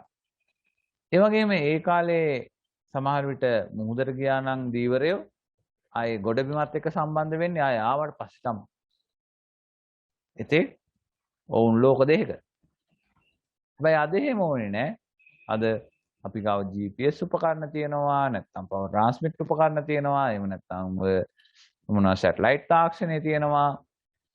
මේ ඕන එකක් භාවිතා කරමින් සමහර වෙලාවට අපිට මුහුදු ගියත් ගෙදර හිටියා වාගේ. හරිද? පවුලේ උදවිය සමග කතා බහ කරමින් අපිට තොරතුරු sannivedanaya කරන්න හැකියාවද ලැබිලා තියෙනවා. ඊට පස්සේ දීවර කර්මාන්තයේ අපි මසුන් මරා ගන්න. හරිද? ඒ මස්සේ අස්සන්න ඉස්සර ගියා නම් එහෙම අපිට සීතකාරක පද්ධතිය අර එහෙම තියෙන්නේ නැතුව ඇති. සමහරට එනකොට කරවල වෙලා ඉන්නේ. නැත්තම් පණුව ගහලා ඉන්නේ. ඇයි? අත්තු මැරිලා නරක් වෙලා. හරිද? අපි දන්නේ නැහැ. ඇයි අපිට මේ සීතකරණ පාර නැහැ. නමුත් අද සමහරට ඔය බහුදින යාත්‍රා කියනවා මාස ගණන් මාළුව අල්ලලා අරගෙන ඇවිල්ලා ඒවා ගබඩා කරගන්නේ නරක් නොවි අරගෙන ඉන්න තරම් තාක්ෂණයක් ඒවා තුල තියෙනවා. හරිද? ඉතින් ඒවා ඇත්තටම ඒ අපි දීවර කර්මාන්තයක් ගත්තොත් දීවර කර්මාන්තය තුල තියෙන සංවර්ධනය අපි පැහැදිලි කරන ක්‍රම. ඉතින් ඔය විදිහට මම අර උදාහරණයකට ගත්තේ පැහැදිලි කිරීමක් කරන්න අවශ්‍ය වෙනවා අතීතය සමග වර්තමානයේ ගලපලා මේ දේශීය කර්මාන්තය තුල කොහොමද සංවර්ධනය වෙලා තියෙන්නේ කියලා. මම ඒක කර්මාන්තයක් විතරයි ගත්තේ. අපිට ඕන තරම් කර්මාන්ත තියෙනවා. ඒ කර්මාන්ත ඕන එකක් ওই විදිහට ඔයාලට උත්තරයක් ගලපලා ලියා ගන්න පුළුවන් වෙන්න වෙයි. මොකද ටර්ම් ටෙස්ට් පේපර් එකේ ඉඳන් ඒ වගේම සමහර ඒ ලෙවල් සමහර කොටස් වලට මේ දේශීය කර්මාන්තවල යම් දේවල් අහලා නැතුවම නෙමෙයි. ඔයාලට අද ඒ ගැන පොඩි අවබෝධයකුත් හම්බ වෙයි. ඉතින් එහෙනම් ඔන්න ඔය විදිහට නිපුණතා මට්ටම් 3ම අවසන් වෙනවා. හරි? නිපුණතා මට්ටම් 3ම අවසන් වෙනවා. එතකොට නිපුණතා මට්ටම් 3ම අවසන් වෙනවා කියන්නේ පාඩමක් ඉවර වෙනවා. පළවෙනි නිපුණතාවය ඔතනින් ඉවරයි. එතකොට ඔයාලට පුළුවන්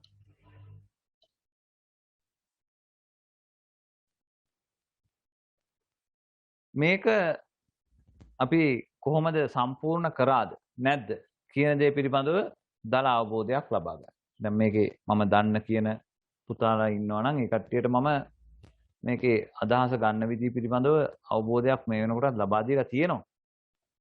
මම නමුත් චුට්ටක් නැවත අලුතෙන් සම්බන්ධ වෙන අද ඉස්සරහම සම්බන්ධ වෙන පුතාලත් ඇති ඒ අයටත් චූටි අදහසක් ගන්න ඕනේ හින්දා මම චුට්ටක් එතෙන්ටත් ගිහිල්ලා ඔයාලට පැහැදිලි කිරීමක් කරන්න යනවා. අපේ මේ පාඩම තුල විෂය නිර්දේශානුකූලව අපි මේක කරාද ඉවර කරාද කියන එක ඔයාලම චෙක් කරගන්න පුළුවන් වෙන විදිහට මේ විෂය නිර්දේශය ගැන චුට්ටක් බලන්න.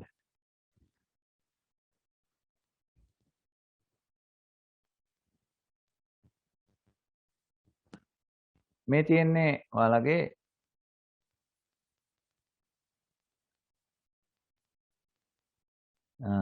ස්ක්‍රීන් එක ෂෙයා වෙලා නැහැ නේද?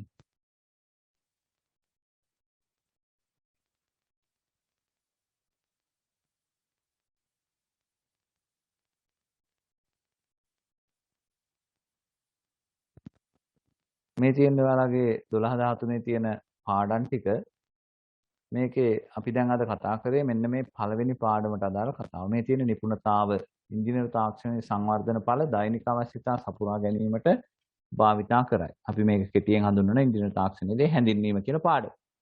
ඒකේ යටතේ නිපුණතා මට්ටම් මම කිව්වා 3ක් තියෙනවා. මේ තියෙන පළවෙනි නිපුණතා මට්ටම. ඒකේ යටතේ ඉංජිනේරු තාක්ෂණයේ හැඳින්වීම, විකාශනයේ අවශ්‍යතා, ගැටලු විසඳුම්, තාක්ෂණ වේදේ ප්‍රබල හැරවුම් ලක්ෂ්‍ය, විකාශනයේ ශීඝ්‍ර අවදි, ලෝක යුද්ධ, අනාගත ප්‍රවණතා, මිනිසා සමාජය කෙරෙහි බලපෑම ආදී පිළිබඳ විෂය නිර්දේශයේදී ඔයාලට උගන්වන්න තියෙනවා. ඒ වගේම මේකේ දෙවෙනි නිපුණතාවය යටතේ තියෙනවා නිෂ්පාදන වල වැඩි දියුණු වීම, වාණිජකරණය, තාක්ෂණයේදී කළමනාකරණය අතර සම්බන්ධය විමසා බලයි. මේ තමයි පළවෙනි නිපුණතාවයේ නිපුණතා මට්ටම් 2. ඒකෙත් තියෙනවා ශේෂ්ත්‍රවලට අදාළ භාණ්ඩ හා සේවාවල වැඩි දියුණු වීම ගැන කතා කරන්න තියෙනවා, භාණ්ඩ හා සේවා වාණිජකරණය කතා කරන්න තියෙනවා, නිෂ්පාදන කළමනාකරණය කියන කොටස අපි හඳුනා ගන්න තියෙනවා. මේ තමයි ඔයාලගේ විෂය නිර්දේශයේ තියෙන තුන්වෙනි කොටස. පළවෙනි පාඩමේ තුන්වෙනි නිපුණතාවය. දේශීය කර්මාන්ත හා සේවා සංවර්ධනය කෙරෙහි තාක්ෂණ වේදේ බලපෑම විමසා බලයි. මේ තමයි තුන්වෙනි නිපුණතා මට්ටම. ඒ තුන්වෙනි නිපුණතා මට්ටමේ තියෙනවා දේශීය කර්මාන්ත පරිසර සම්පත් තාක්ෂණික ශිල්පීය ක්‍රම නූතන ක්‍රම මෙන්න මේවා ගැන කතා කරන්න. මේකේ සමහර දේවල් පිළිබඳව චුට්ටක් අපි කියවෙන්නේ නැති වෙන්න පුළුවන්. නමුත් මේවා ඔයාලගේ ඉදිරි පාඩම් වලදී මේ සියල්ල ගැන නැවත කතා වෙනවා. මේ හැඳින්වීමේදී විශේෂයෙන් කතා වුන් නැති වුණාට. හරිද? නමුත් මේකට අදාළ මේ සියලුම දේවල් පිළිබඳව යම් යම් දේවල් මම කතා කරලා තියෙනවා. හරිද? එතකොට උතනින් විෂය නිර්දේශයත් එක්ක ගලපලා ගත්තාම අපේ පාඩම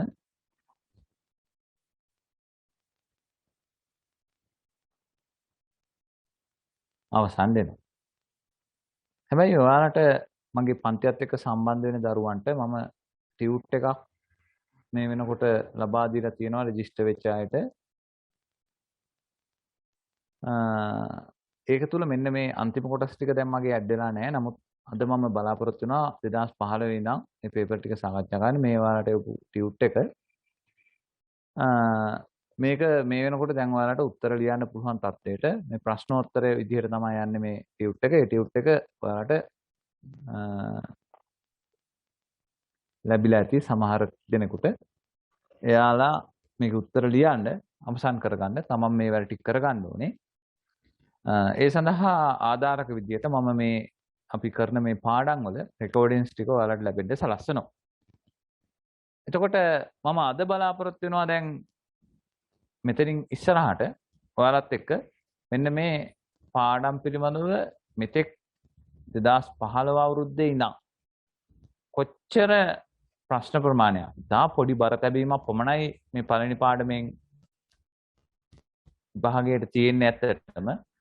ඉතින් මේ බර තැබීම තුළ ඔයාලට ලකුණු කීයක් උපයා ගන්න පුළුවන්ද කියන කාරණාව අඳුන ගන්න ඔයාලට මේ ප්‍රශ්න ටික දැන් ලබා දෙන්න බලාපොරොත්තු වෙනවා. ඒ වගේම ඔයාලට දැන් මේවට උත්තර ලියන්න පුළුවන් ළඟ පෑනක් කොලයක් තියාගෙන. ලියලා අපි විනාඩි 2කින් විතර වගේ ප්‍රශ්නයකට පොඩි කාලයක් දීලා අපි උත්තර ටිකත් මේ ගාමම සාකච්ඡා කරගෙන යනවා. හරි? ඔයාලට දැන් පළවෙනි අවස්ථාව දෙනවා. මම මේ 2015 ප්‍රශ්නේ සඳහා උත්තර ලියන්න. 2015 මේ ඉංජිනේරු තාක්ෂණයේ හැඳින්වීම කියන පාඩම නැත්නම් අපි කතා කරපු පළවෙනි නිපුණතාවයට අදාළව මේ වගේ ප්‍රශ්න ටිකක් විතරයි ආවේ. MCQ එක ප්‍රශ්නයක් ඇවිල්ලා තියෙනවා. ඒ වගේම ව්‍යුහගත රචනාවල මේ වගේ පොඩි කොටසක් ඇවිල්ලා තියෙනවා. හරිද? තුන්වෙනි ප්‍රශ්නේ A කොටසේ රෝම ඉලක්කම් 1 2 කියලා. හරිද? ඔයාලට අදහසක් තියෙනවා නම් දැන් විනාඩියක් දෙකක් මම දෙන්නම්. මේ ප්‍රශ්න කොටස් දෙකට පොඩි උත්තරයක් ලියන්න. හරිද? ඔයාලට අපි සාකච්ඡා කරමු. හරිද? අලුතෙන් ආපු අය වුණත් කමක් නැහැ. Tamanට හිතෙන උත්තරයක් ලියන්න. ඒක ගැටලුවක් කරගන්න එපා. බලමු පාඩම කොච්චර දුරට ඔයාලට ගම්ම්‍ය වෙනවද? නැත්නම් ගැටලු තැන් තියනවද? ඒ කියන දේවල් ගැන අපි පොඩි අදහසක් ගන්න බලමු. විනාඩියක් දෙකක් අරගෙන කරන්න බලන්න මේ ප්‍රශ්නේ.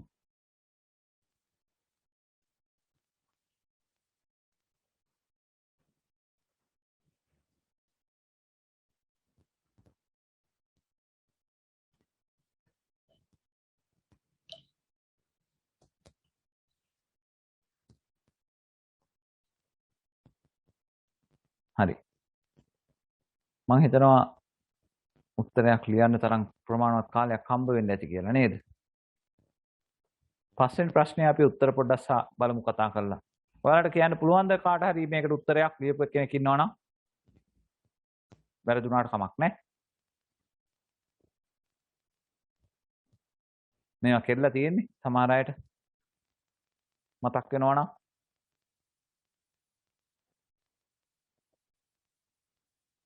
හරි. ප්‍රශ්නේ කියනවා මෙහෙම. කාර්මික විප්ලවය සිදු වූ කාල පරිච්ඡේදය තුල ඇති වූ තාක්ෂණික සංවර්ධනයේ ඵලයක් නොවන්නේ වන්නේ නම් නෙමෙයි නොවන්නේ. හැබැයි මේක උත්තර කියවන කොටත් මේක ගැන අවබෝධයක් තියෙන කෙනෙකුට ඒ කැලි ගලවලා අයින් කරන්න පුළුවන්. හරිද? නොවන්නේ කියන එක පැටලෙන්නේ නැහැ. හරිද? ඵලයක් නොවන්නේ වන්නේ නෙමෙයි ඈ නොවන්නේ අහන්න. කියනවා අතින් කළ කර්මාන්ත සඳහා යන්ත්‍ර හඳුන්වා දීම. අපි කියනවා කාර්මික විප්ලවයේදී මේක ප්‍රධාන කාරණාවක්. මේකම තමයි කාර්මික විප්ලවය කියන එන්නත් හේතු වෙන්නේ. එතකොට තවදුරටත් කියනවා ගොඩබිමේ ප්‍රවාහනයේ යාන්ත්‍රීකරණය වීම. හරිද? මේකත් ඇත්තටම එක උදාහරණයක්. ගොඩබිම් ප්‍රවාහනයේ යාන්ත්‍රීකරණය වෙනවා. හරි? ස්ටීම් එන්ජිම දුම්රිය හඳුන්වන්නේ මේකෙන් තමයි. ඊට පස්සේ යන්ත්‍ර සඳහා ඉන්ධන ලෙස ගල් අඟුරු භාවිතය ආරම්භනවා. ස්ටීම් හදන්න ඉන්ධනයේ විදිහට ඇත්තටම ගන්න ඒ කට්ටිය ගල් අඟුරු තමයි ඒ යුගයේදී කාර්මික විප්ලවයේ. මේ සියල්ලම වන්නේ කියනවා නම් හරියන උත්තර තමයි. ගුවන් ප්‍රවාහණය ආරම්භනවා. එතන නම් පොඩි ගැටලුවක් තියෙනවා. අපි පස්වෙනි උත්තරේලා දීලා ජලය හා හුමාල ශක්තිය ප්‍රයෝජනයට ගැනීමයි. ඇත්තටම ජලය හා හුමාලයේ ශක්තිය ප්‍රයෝජනයට ගන්න මේ කාර්මික විප්ලවයේ කාලේ. එහෙනම් මේ උත්තර පහම අපි හිතලා බලපුවාම මේ උත්තර හතරක්ම එකම වර්ගයේ කාර්මික තාක්ෂණ වේදයේ එහෙම නැත්නම් කාර්මික විප්ලවය කියන යුගයට අයත් ප්‍රධාන සාධක වෙනවා. ඒ කාලේ සිදු වුණු ප්‍රධාන සිදුවීම් වෙනවා. එහෙනම් මේකේ ගැළපෙන්නේ නැති උත්තරේ විදිහට අපිට සලකන්න වෙන්නේ හතරවෙනි උත්තරේ. හරි? අපි තුන්වෙනි ප්‍රශ්නෙට යනවා. ඉතින් අමාරු නෑ. හැබැයි ඉතින් ගෙඩි පිටින් අහන්නේ නෑ නේද? ප්‍රශ්නයක් වුණාම පොඩක් හිතන්න මතන්න යමක් ඉතුරු කරලා මේ ප්‍රශ්නය අහලා තියෙනවා. හරි. තුන්වෙනි එකේ A ෆෝමියුලා 1 පහත සඳහන් උපකරණවල විකාශනයට බලපෑ තාක්ෂණික සාධක එක බැගින් සඳහන් කර. අහන ප්‍රශ්නේ හොඳට තේරුම් ගන්න ඕනේ. පහත සඳහන් උපකරණවල විකාශනයට බලපෑ තාක්ෂණික සාධක එක බැගින් සඳහන් කර එමගින් නැති වූ තාක්ෂණික වාසි එක බැගින් සඳහන් කරා. දැන් මේ වගේ ප්‍රශ්නයක් ටිකක් ඕපන් විවෘතයි. එක්කෙනෙකුට වෙනස් වෙනස් උත්තර හිතෙන්න පුළුවන්. හරිද? ෆෝමියුලා 1 අපිට කියන්නේ මොනවද බලමු උපකරණේ. ට්‍රාන්සිස්ටර් පරිපත වෙනකොට සංගුහිත පරිපත භාවිතා කරනවා. ඉතින් අපේ විෂය නිර්දේශයේ තියෙන කොටසක් මේ අහන්නේ. අපි ඉලෙක්ට්‍රොනික පාඩමේ ට්‍රාන්සිස්ටර් ගැන කතා කරනවා, IC ගැන කතා කරනවා. මේ ට්‍රාන්සිස්ටර් පරිපත වෙනකොට IC පරිපත භාවිතා කරනවා. තාක්ෂණික සාධකය මොකද්ද? මේකේ. තාක්ෂණික සාධකය කියලා කියපුවාම ප්‍රොසෙස් එකක් ගැන කතා කරන්න ඕනේ. තාක්ෂණික ඡේදයක් ගැන කතා කරන්න ඕනේ. අපිට එක පැත්තකින් මේක කියන්න පුළුවන්. කෙනෙක් කියයි ඉලෙක්ට්‍රොනික තාක්ෂණය. ඉලෙක්ට්‍රොනික තාක්ෂණය කියන එක මේකේ තාක්ෂණික සාධකයක් නෙමෙයි. අහන්නේ තාක්ෂණික සාධකයනේ. තාක්ෂණික සාධකයේ විදිහට අපිට මේකෙදි සලකන්න ගොඩාක් හොඳයි. නිෂ්පාදන තාක්ෂණය. අන්න ඒක තාක්ෂණික සාධකයක්. එහෙම නැත්නම් ද්‍රව්‍ය හා ක්‍රියාවලි තාක්ෂණය. අන්න ඒ වගේ උත්තරයකට තමයි අපිට මේකෙදි යන්න පුළුවන්. හරිද? දැන් ට්‍රාන්සිස්ටර් භාවිතා කරලා ඉස්සර කම්පියුටරයක් හදුවා නම් ඊට පස්සේ සංගුහිත පරිපත භාවිතා කරලා ඊළඟ මේක හදනකොට ඊළඟ කම්පියුටරේ හදනකොට මේකේ තාක්ෂණික සාධකයේ තමයි ඒ නිෂ්පාදනීය තාක්ෂණයක් ඒක වෙනස් වුනේ. නිෂ්පාදන තාක්ෂණ. ඉලෙක්ට්‍රොනික තාක්ෂණයක් කියලා එහෙම කියන්නේ ඒකේ එච්චර සාධාරණ බවක් නැහැ. නිෂ්පාදන තාක්ෂණය. එහෙම නැත්නම් ඒකේ ක්‍රියාවලි තාක්ෂණයක්. ඉස්සර ට්‍රාන්සිස්ටර් දාලා පරිගණකේ හදපුවම දුම් දදා තිබ්බනම් IC එක දැම්මට පස්සේ දුම් දාන එක නතර වෙනවා. ඒ කියන්නේ එච්චර රත් වෙන්නේ නැහැ. හරිද? ක්‍රියාවලිය ප්‍රොසෙස් එකේ වෙනසක් උනේ. එහෙනම් ක්‍රියාවලි තාක්ෂණික සාධකයක්. මෙන්න මේ වගේ තමයි තාක්ෂණික සාධකයක් මේකෙදි බලාපොරොත්තු වෙන්නේ. තාක්ෂණික වාසිය මොකද්ද? ඒව නම් ඔයාලට ඕන විදිහට කියන්න පුළුවන් මේක උත්තරේ දිහා බලපුවාම. හරිද? ට්‍රාන්සිස්ටර් ගොඩාක් දාන එක වෙනකොට සංවේද පරිපථ එකයි දාන්නේ. එතකොට සර්කිට් එක ගොඩාක් කුඩා වෙනවනේ. ට්‍රාන්සිස්ටර් ගොඩාක් දාපුවාම මේකට චූටි චූටි ධාරාවන් හරි ගොඩාක් ප්‍රමාණයක් ගන්නවනේ. හැබැයි IC එකක් දාපුවාම ඉතා කුඩා ධාරාවකින් මේ කාර්යම අපිට කරගන්න පුළුවන් වෙනවා. එතකොට power consumption එක ගොඩාක් අඩු වෙනවා. එහෙම නැත්නම් ඉතින් ජවය අඩු වෙනවා. ඊට පස්සේ නඩත්තුව පාසු වෙනවා. දැන් ට්‍රාන්සිස්ටරයක් පිච්චුණායින් පස්සේ ට්‍රාන්සිස්ටර් ගොඩක් දාලා තියෙනවා. ට්‍රාන්සිස්ටර් කීපයක් පිච්චුණා අපිට මේකේ නඩත්තුව හොයාගන්න සෑහෙන අමාරුයි. නමුත් IC එකක් ගත්තාම IC එක මාරු කරලා අපිට නඩත්තු කරන්න ලේසියි. එහෙම නැත්නම් IC එක දැන් සමහර ඒ වගේ එකම IC එකේ උපාංග ගොඩක් අන්තර්ගත වෙලා තියෙනවා. එකක් පිච්චුණා නම් ඒ IC එකම අපිට වෙන උපාංගයක් ආපහු සම්බන්ධ කරන්න පහසුයි. එතකොට ඒකට අපිට කියන්න පුළුවන් නඩත්තුව පහසු වෙනවා කියලා. හරිද? ඒ වගේම අර ඉස්සර කිව්වා වගේ උෂ්ණත්වය හීටින් ජෙනරේෂන් එක එහෙම ගොඩක් අඩුයි. හරිද? රත් වෙන ප්‍රමාණය ගොඩක් අඩුයි IC එක ට්‍රාන්සිස්ටර් සාපේක්ෂව. ඉතින් මේ වගේ තාක්ෂණික වාසි ගොඩක් අපිට කියන්න පුළුවන්. හරිද? ඕන එයා කියන්න හැටලුවක් නැහැ. ගඩොල් වෙනකොට කොන්ක්‍රීට් තේනවා. මෙහෙම ආවම පස්සේ මොකක්ද අපි දෙන්නේ?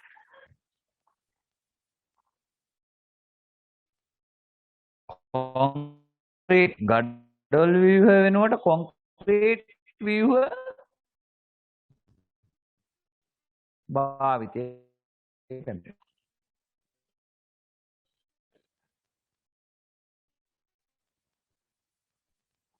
දැන් අතන කියමුකද? එතකොට සිවිල් තාක්ෂණික සාධකය. එහෙමම කීවොත් නම් ඒක ගැලපෙනවා චුට්ටක් අඩු. හැබැයි කොන්ක්‍රීට් තාක්ෂණය කියලා කියන්න පුළුවන්.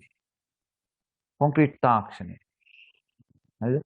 කොන්ක්‍රීට් තාක්ෂණය පැමිණීම කියන එක මේකදී අපි උත්තරයක් විදිහට සලකලා තියෙනවා. හරි? එතකොට තාක්ෂණික වාසි මොනවද? තාක්ෂණික වාසි විදිහට අපි ගත්තොත් ගඩොල් ඉදි කරනවට වඩා අපිට සමහර වෙලාවට කොන්ක්‍රීට් ඉදි කරන එක හරි ලේසියි. දැන් අපි හිතමුකෝ ආරුක්කුවක් ගහන්න යනවා කියලා.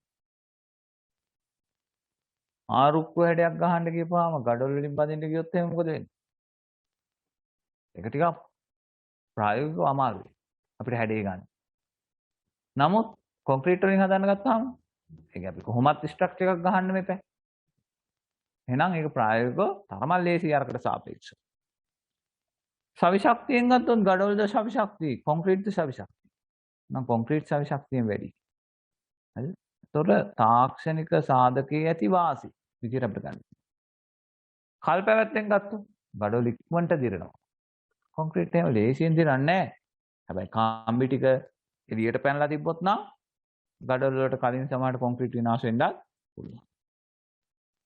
ගඩොල් මිත්‍යාකාරයේ මේ වැඩ කරවපුවාම ඒකේ තියෙන නඩත්තුවයි. කොන්ක්‍රීට් එකක් ගත්තාම ඒකේ නඩත්තුවයි එකක් ගත්තාම මොකද්ද නඩත්තුව අඩු?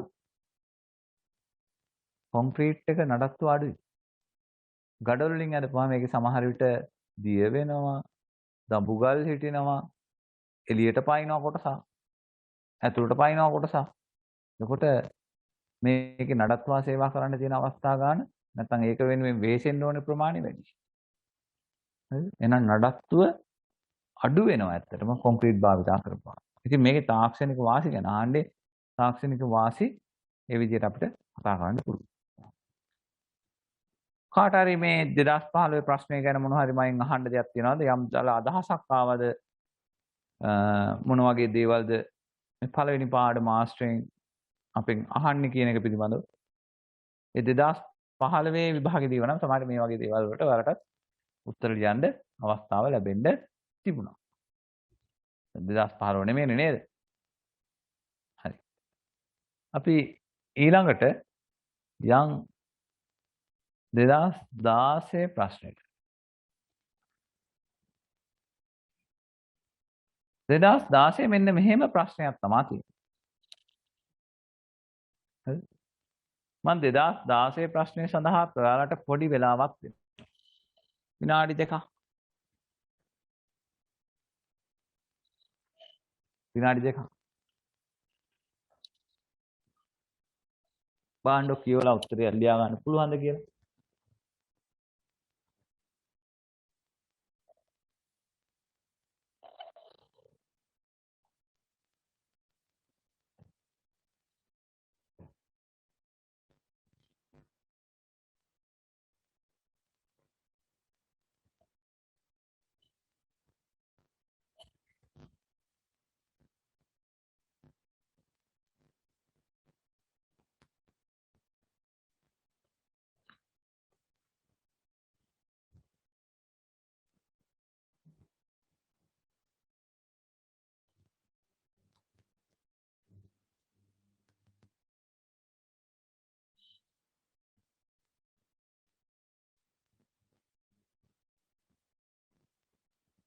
කඩදාසි කෑල්ලක් අරගෙන අලුත් පරණ ભેදයක් නැහැ ඕනෑම කෙනෙක් ප්‍රශ්න කියවලා පොඩි උත්සාහයක දෙන්න.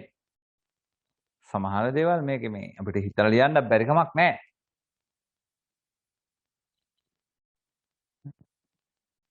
යම් අදහසක් තිබ්බා ප්‍රමාණවත් ඒක. පාඩම පිළිබඳව.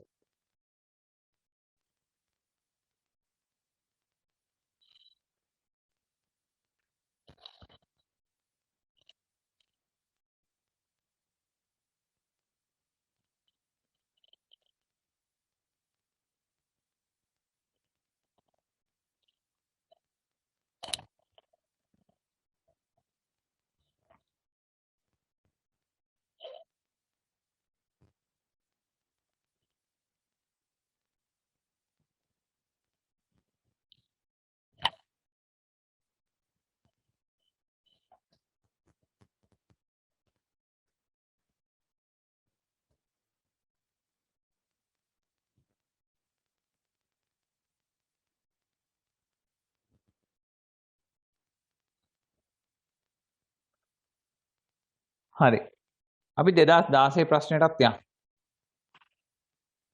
2016 ප්‍රශ්නේ මෙහෙම අහනවා. ඉංජිනේරු තාක්ෂණ වේදයේ සංවර්ධනයට අභියෝගාත්මක ලෙස බලපෑ සාධකයක් ඒකෙත් වන්නේ නම් නෙමෙයි නොවන්නේ. සාධකයක් නොවන්නේ ඉංජිනේරු තාක්ෂණ වේදයේ සංවර්ධනයට අභියෝගාත්මක ලෙස බලපෑ සාධකයක් නොවන්නේ. අපි උත්තර සේරම කියවලා බලමු. හරි? හීනමන සම්පත්. සම්පත් ෂය වෙනවා. සම්පත් ෂය වෙනවා නම් ඒක අභියෝගාත්මක ලෙස බලපානවා නේ. නොවන්නේ නෙමෙයි වන්නේ. රටේ නීති රෙගුලාසි වෙනස් කරනවා මේ දවස්වල වගේ. ඉන්ජිනේරු තාක්ෂණයේ සංවර්ධනයට අභියෝගයක් නෙමෙයිද එතකොට? අභියෝගයක් වෙනවා. නොවන්නේ කියලා අහන්නේ. එතකොට ඒකත් අපිට ගැලපෙන්නේ නැහැ වගේ. වාණිජකරණය මම අර්ථ දක්වනකොට වාණිජකරණය ආවේ කියන එක පිළිබඳව ඉතිහාසගත තොරතුරුත් එක්ක කතා කරනකොට ඔයාලට තේරෙන්නේ නැති වාණිජකරණය කියන එක. එහෙම වෙන හින්දා තමයි මේ තාක්ෂණ වේදේ තවදුරටත් ඉස්සරහට එන්නේ කියලා. ඉංජිනේරු තාක්ෂණයේ සංවර්ධනයට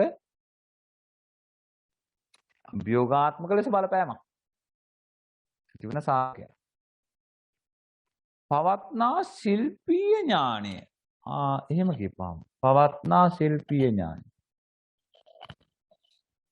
පවත්නා ශිල්පීය ඥානය ඉංජිනේරු තාක්ෂණ වේදයේ සංවර්ධනයට අභියෝගාත්මකද? අපි ඒ හතරවෙනි ප්‍රශ්නේ චුට්ටක් උත්තරේ චුට්ටක් තියලා ඊළඟට යුද ගැටුම්. යුද ගැටුම් ඉංජිනේරු තාක්ෂණයේ සංවර්ධනයට අභියෝගාත්මක ලෙස බලපෑමක්. බලපාන සාධකයක්. යුද ගැටුම් හින්දා මේ තාක්ෂණ වේදයේ සංවර්ධනයට යම් බලපෑමක් තියෙනවනේ. වන්නේ නෙමෙයි යන්නේ නොවන්නේ. හීනවන සම්පත් වන්නේ. නීති සහ රෙගුලාසි වන්නේ. වාණිජකරණය කියන එකත් වන්නේ තමයි නොවන්නේ නෙමෙයි. හරි. පවත්නා ශිල්පීය ඥානය කියන එක නම් පුතේ ඔකට ගැලපෙන්නේ නැහැ. ශිල්පීය ඥානය එහෙම අභියෝගාත්මක වෙන්නේ නැහැ. නොවන්නේ කියලා තමයි තොරෙන්නේ. අභියෝගාත්මක දෙයක් නෙවෙයි. නොවන්නේ කියන තැන් පැත්තෙන් අහනකොට පවත්නා ශිල්පීය ඥානය කියන එක. හැබැයි යුද ගැටුම් කියන එක බලපෑම් සාධකයක් වෙනවා. ඒතර මේකේ පස්වෙනි අපිට මේ 2016 පස්වෙනි MCQ එක.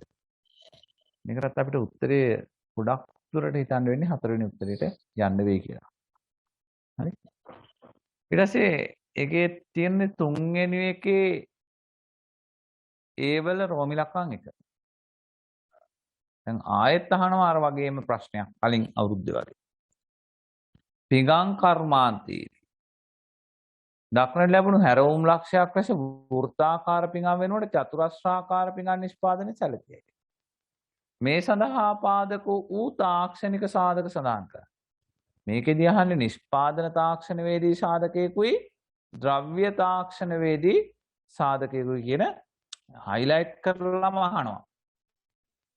නිෂ්පාදන තාක්ෂණ වේදී සාධකය මොකද්ද? ද්‍රව්‍ය තාක්ෂණ වේදී සාධකය මොකද්ද කියලා. හරිද? දැන් බලන්නකො මොනවද කියන්නේ? රවුම් පිඟන් තියනවලු. හැරවුම් ලක්ෂය. ඒ වෙනුවට එනවලු චතුරස්‍රාකාර පිඟන්. එතකොට මේකේ තියෙන්න පුළුවන් තාක්ෂණික සාධකය මොකක්ද වෙන්න පුළුවන්? කොහොමද රවුම් පිඟන් චතුරස්‍රාකාර එකක් කරන්නේ? රවුම් පිඟන් කරන්න නම් අපිට මොකක්ද ඕනේ වෙන්නේ? රවුම් පිඟන් හදන්න. අහලා තියෙනවද? ගොඩක් වෙලාවට රවුම් පිඟන් හදන්නේ ඒ කාලේ මැටියෙන් වෙන්ද ඇතිනේ හදන්නේ නැති නේ. මැටියෙන් හැදුවා නම් මේ කියන විදිහට පිඟන් කර්මාන්තේ රවුම් පිඟන් හදන්න අපිට ගොඩක් වෙලාවට සකපෝරුවක් කියලා උපකරණයක් හරි මේ භාවිත කරනවා. දැන් රවුම් එක චතුරස්‍ර වෙනකොට සකපෝරුවේ කරන්න බෑ චතුරස්‍ර වගේ දේවල් මම හිතන්නේ. එහෙනම් මෙතනදී සිද්ධ වෙන්නේ නිෂ්පාදන තාක්ෂණ වේදී සාධකයේ විදිහට අච්චු හඳුනා ගැනීම තමයි අතර ගන්න වෙන්නේ. අච්චුවක් හඳුනා ගන්නවා. අච්චුවක් හඳුනා ගන්නවා. දැන් ඔයාලට මතක නම් අපි තාක්ෂණ වේදී හැරවුම් ලක්ෂ ගැන කතා කරනකොට අපිට තාක්ෂණ වේදී හැරවුම් ලක්ෂයක් විදිහට ගන්න බැරි පිඟාන කියන එක පුළුවන්. කෙනෙකුට ඕක මෙහෙම යන්න බෑද? මැටි පිඟාන, පෝසිරෙන් පිඟාන, ප්ලාස්ටික් පිඟාන, ඇලුමිනියම් පිඟාන, පකරම් පිඟාන එහෙම අපිට ඕන විදිහට යන්න පුළුවන්. විභාගෙට ඕම් බලන්න අහන තැන එතනත් නෙමෙයි ඇහුවේ. තාක්ෂණයේදී හැරවුම් ලක්ෂ වලින් මේ කතා කරන්නේ පාඩම. අහන්නේ කොතනින්ද? ඒකෙත් තියෙන නිෂ්පාදන තාක්ෂණ වේදී සාධකය මොකද්ද කියලා. එහෙම අය අපිට කියන්න පුළුවන් නේද පිඟන් කියන එක ගත්තායින් පස්සේ. ඒ සේරම හැරවුම් ලක්ෂනේ. ඔය කියපු ප්ලාස්ටික් පිඟාන කීවත්, පෝසිරෙන් පිඟාන කීවත්, වීදුරු පිඟාන කියලා කිව්වත් ඒ සේරම හැරවුම් ලක්ෂනේ. ඒ වගේම තව කෙනෙකුට කියන්න පුළුවන් රවුම් පිඟන්, හතරස් පිඟන්, ත්‍රිකෝණාකාර පිඟන්. එහෙම කියන්න පුළුවන්. ඒවත් තාක්ෂණ වේදී හැරවුම් ලක්ෂණ. ඉතින් අපි තාක්ෂණයේ හැරවුම් ලක්ෂ කියන පාඩම් කොටස ඇතුලේ ඒක කතා කරනවා.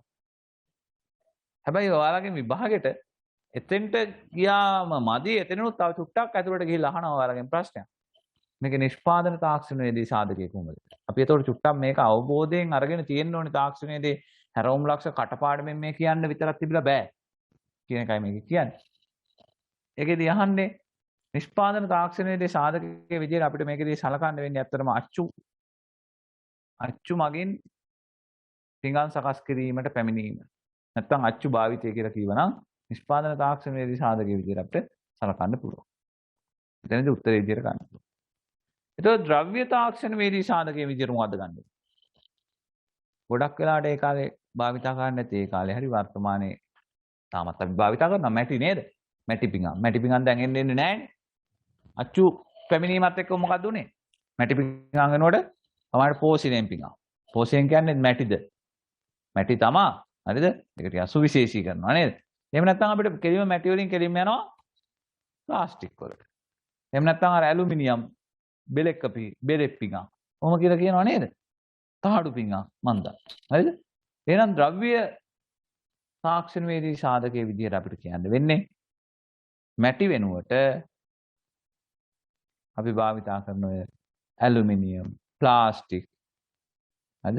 ඒ වගේ පිඟන් වලට පැමිණියා කියන්නේ. ඒක තමයි ද්‍රව්‍ය තාක්ෂණවේදී සාධකයේ යටතේ ඔයාලගෙන් උත්තරයක් විදිහට බලාපොරොත්තු වෙන්නේ. හරි. ඊළඟට තව එකක් තියෙනවා. මේක කෙනෙක් කියවලා බලපුවම බලයි ඔටෝමොබයිල් නෑ. අපි කතා කරනවා තාක්ෂණවේදී අනාගත ප්‍රවණතා කියලා. තාක්ෂණවේදී අනාගත ප්‍රවණතා විදිහට අපි බලාපොරොත්තු වෙන එකක් තමයි දැන් මම ඔයාලට මේක මේ විදිහටම කියලා නෑ. නමුත් ඔයාලට ලියන්න ඕන අවස්ථාවක් දීලා තියෙනවා. තාක්ෂණයේදී අනාගත ප්‍රවණතාවයක් විදිහට තමයි අපි දකින්නේ zero emission.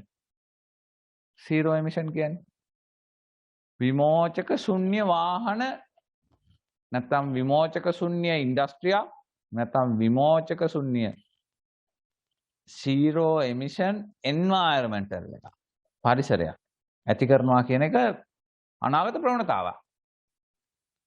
zero emission කියන්නේ මොනවද? emission කියන්නේ විමෝචක. විමෝචක කියන්නේ මොනවද? තව විදිහකට ගත්තොත් අහිතකර වායු. අහිතක වායු වැඩියෙන්ම පිට වෙන එකක් තමයි මොකද්ද? මෝටර රථ. අභ්‍යන්තර දහන එන්ජිම සහිත මෝටර රථවල අපි මේ පාඩම යටතේදී අනාගතයේදී හොඳට ඒක අපිට ඒක ඉගෙන ගන්න තියෙනවා. විමෝචක විදිහට අහිතකර වායු යනවා. Carbon monoxide, nitric dioxide, sulphur dioxide මේ ආදී. මේවා බොහෝ අහිතකරයි. ඒක පරිසරයට එකතු වුණාම පරිසරයේ විවිධ වෙනස්කම් මෙයාලා ඇති කරනවා. සමහරට පුජ්‍යලයින්ට මේවා වැඩිපුර ලැබුණොත් සමහරට පුජ්‍යල මිය යන්න පවා හේතු වෙන්න පුළුවන්. දැන් මෙයාලා මේ ප්‍රශ්නයෙන් ගොනු කරන්නේ අන්න ඒ වගේ තැනක ඔයාලා ඉගෙනගෙන තියෙන දේ නිකම්ම මේ අපි ඉගෙන ගන්නවනේ. දැන් අපි මේ කතා කරපු පාඩම ඇතුළේදී කතා කරේ මොකද්ද? අනාගත ප්‍රවණතාව විදිහට අපි කියවනේ අපි කීවා පුනර්ජනනීය නොවන බල ශක්තිය අයින් කරන පුනර්ජනනීය බල ශක්තිය ප්‍රභවයෙන් විදුලිය ලංකාවේ සන්තුෂ්ත කරනවා. ඉතින් මේක අනාගත ප්‍රවණතාවයක් විදිහට අපිට ගන්න පුළුවන්. නමුත් එයාලා විභාගෙට ඕක ඔහොමමයි කියලා කතාවක් නැහැ. ඕක පදනම් කරගෙන වෙන වෙන දේවල් අහන්න පුළුවන්. දැන් මේකත් අනාගත ප්‍රවණතාවයක් වෙනවා කියලා කියන්නේ මං කිව්වේ zero emission environment එකක් ඇති කරනවා කියන එක අපිට අනාගත ප්‍රවණතාවක් විදිහට ලියන්න පුළුවන්. අද පරිසර දූෂණය ගොඩාක් මුල් වෙන්නේ මේ වාහන වලින් පිටවන විමෝචකනේ. විමෝචකේ අපි ශුන්‍ය කරනවා. එතකොට මේ බලන්න ඒක හා ආශ්‍රයෙන් ලියලා තියෙන කතාව. බැටරි සහ මෝටරයක් පමණක් ඇති විදුලියෙන් ක්‍රියා කරන මෝටර රථ. දන්නවනේ ඔයාලා? මේ කාලෙත් තියෙනව නේද? ඔය Nissan නේද? Nissan ලයිම ගහලා තියෙන්නේ දැන්.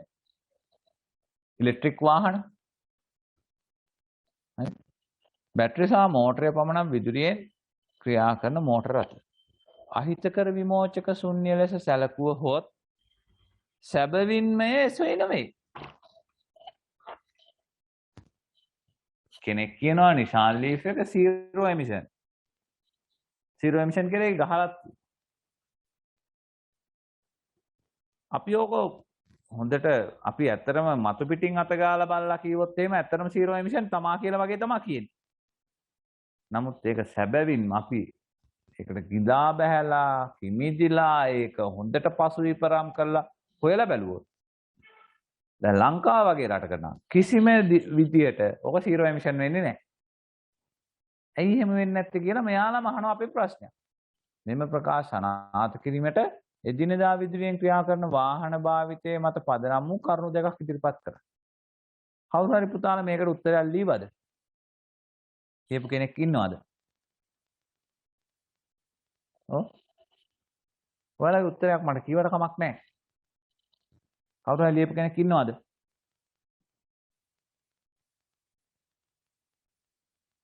ද නැද්ද?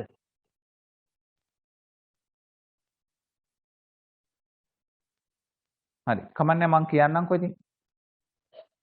zero emission වාහනයක් නෙමෙයි කියන්න හේතුව මෙන්න මේකයි.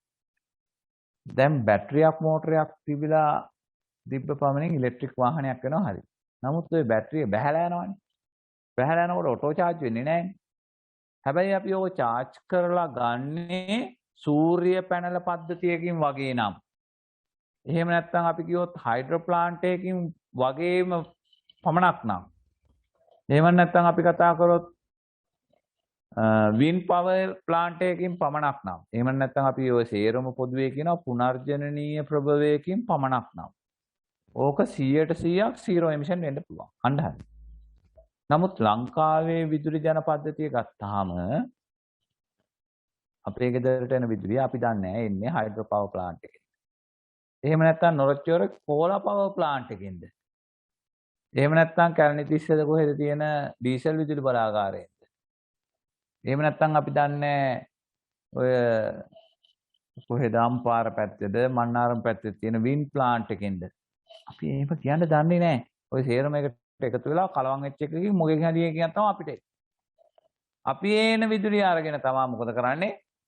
ප්ලග් කරලා මේ බැටරිය නැවත ආරෝපණය කරන්නේ.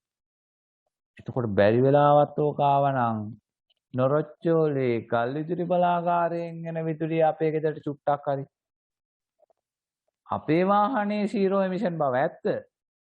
නමුත් විදුලිය උපදවන්න නොරොච්චෝලේ ගල් පිච්චුවනේ. නොරොච්චෝලේ ගල් අඟුරු පුච්චනකොට එතනින් විමෝචක පිට උන්නේ නැද්ද? එහෙනම් zero emission වෙන්නේ නැහැ. එහෙම නැත්නම් අපේ ගෙදරට ආවනේ අපි හිතමුකෝ ඒ කැලණිතිස්සාරයේ මේ තියෙන ඩීසල් විදුලි බලාගාරයකින් විදුලියෙන් කොටසක්. ඒක අරගෙන අපි විදුලිය charge කරේ බැටරිය ආපහු. එතකොට එතනින් පිට වුණා මෙතනින් පිට වුණ නැති වුණාට. එතකොට zero emission කියන එක අපිට පිළිගන්න වෙන්නේ නැහැ. මේකේ බලාපොරොත්තු වෙන්නේ අන්න එහෙම උත්තරයක්. තවදුරටත් ඕනෑන් අපිට මෙහෙම දේවලුත් කියන්න පුළුවන්. දැන් අපි මේ සඳහා භාවිතා කරන බැටරියක් තියෙනවා. මේ බැටරිය හා මේ වාහනයේ ආශ්‍රිත අපි සේවාවන් කරන්න ඕනේ නඩත්තු කරන්න ඕනේ. ඔකේ ගැටලු ඇති වෙනවා. එතකොට සමහර වෙලාවල් වලට මේකේ අහිතකර වායුන් පරිසරයට මුදා හැරෙන්න පුළුවන්. එහෙම නැත්නම් ඔක කල්ලිකුත් වුණාට පස්සේ හරිද? ඉලෙක්ට්‍රික් වාහන වල ඔය බැටරිය කියන එකේ එළියට දාපුවාම ඒක සාමාන්‍යයෙන් බැරලෝහ වලින් යුක්තයි. ඒ වගේ මේ බැරලෝහ ජලය සමග ජලය සමග ප්‍රතික්‍රියා කළා ඒවා තුලින් අහිතකර වායුන් නැවත පරිසරයට මුදා හැරෙන්න පුළුවන්. බැටරිය අපි එළියට දාන්න එපා කියලා කියනවනේ ගොඩක් වෙලාවල් වල. හරිද? එතකොට එහෙමත් අහිතකර වායු එළියට එනවා නම් එහෙනම් මේක ආපහු zero emission වෙන්නේ නැහැ. හරිද? ඉතින් අන්න ඒ වගේ පදනම් වෙච්ච කරුණු දෙකක් ඔටෝමොබයිල් එක්ක සම්බන්ධ වෙන්න ඕනි කියලා කියනවා. එදිනෙදා විදුලියෙන් ක්‍රියා කරන වාහන භාවිතයේ මත පදනම් වූ කරුණු දෙකක් ඉදිරිපත් කරන්න. මම කරුණු කිහිපයක් කිව්වා. බලන්න කරුණු දෙකක්වත් ඕක තුල ඉදිරිපත් කරන්න ඕනේ විභාගයට බලන්නේ. අන්න ඒ වගේ උත්තරයක්. හරි.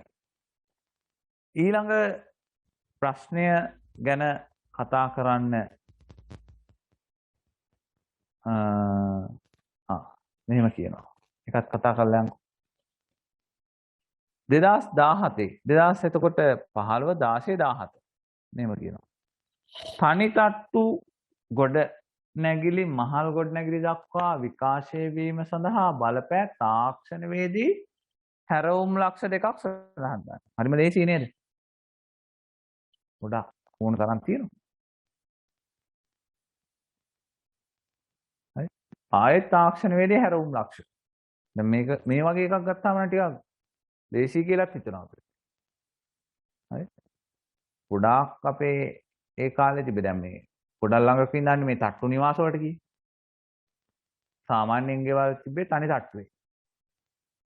ඒවා මහල් ගොඩනැගිලි දක්වා විකාශනය වෙච්ච බලපෑ තාක්ෂණවේදී හැරවුම් ලක්ෂ දෙකක් සඳහන් කරන්න කිව්වා. මොනවද ඔයාලට කියන්න පුළුවන්? හරි. මම ඔයාලට මේකට උත්තර ලියන්න අවස්ථාව දුන්නේ නැහැ. නමුත් ඔයාලට හිතලා හරි කියන්න පුළුවන්. එච්චර ලේසි මේ ප්‍රශ්නේ. මොනවද? අපිට කියන්න පුළුවන් වාහනේ මගේ කම්බි භාවිතයට පැමිණීම. කොන්ක්‍රීට් භාවිතයට පැමිණීම. එහෙම නැත්නම් වාහනේ තාක්ෂණ වේදේ.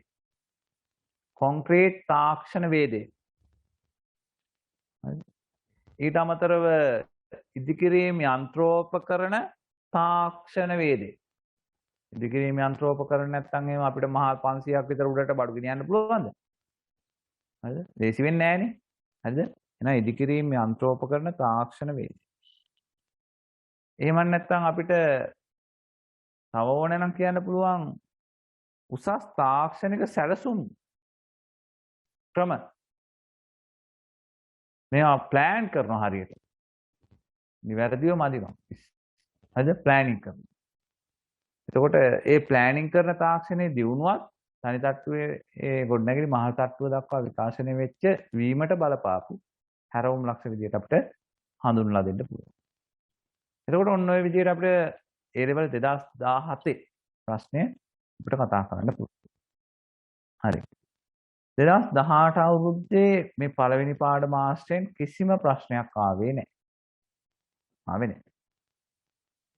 2019 ආපහු ආවා පොඩි ප්‍රශ්නයක්. පොඩි ප්‍රශ්නයක්. ඔයාලම කියවලා බලන්නකෝ. ඒක තමයි 2019 පළවෙනි ප්‍රශ්නේ. කියවලා බලලා නැවතත් මේකට පුළුවන් නම් උත්තරයක් හොයාගන්න උත්සාහ කරන්න. පළවෙනි ප්‍රශ්නේ 2019 නිව් කියලා තියෙන එක ඈ. 2019 නිව් ඕල් කියලා දෙකක් ආවා. මොකද 2017 සිලබස් රිවිෂන් එකක් වුණ හින්දා 2019 නිව් නැත්නම් අලුත් ප්‍රශ්නයේ මේ ප්‍රශ්න පත්‍රය තුළ මෙන්න මේ ප්‍රශ්නේ ආවා.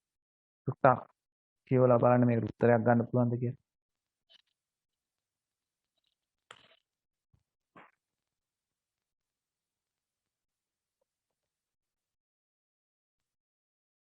ගොඩාක් ඒවා නිකන් ළඟින් යන ඒවා වගේ තියෙනවා. නමුත් වඩාත්ම එක ගන්නෑ. විභාග පේපර් එකේ උඩින්ම තියෙනවා වඩාත් ගැළපෙන පිළිතුරු තෝරන්න කියලා. ළඟින් යන ඒවා ගොඩක් තියෙන්න පුළුවන්. වඩාත් ළඟින් යන එක තමයි ගන්න ඕනේ. හරි. මොනවද බලන්න කියන දේවල්? කාර්මික විප්ලවය තුලදී සිදු වූ ශීඝ්‍ර කර්මාන්ත සංවර්ධනයට බලපෑ මූලික කරුණක් වන්නේ.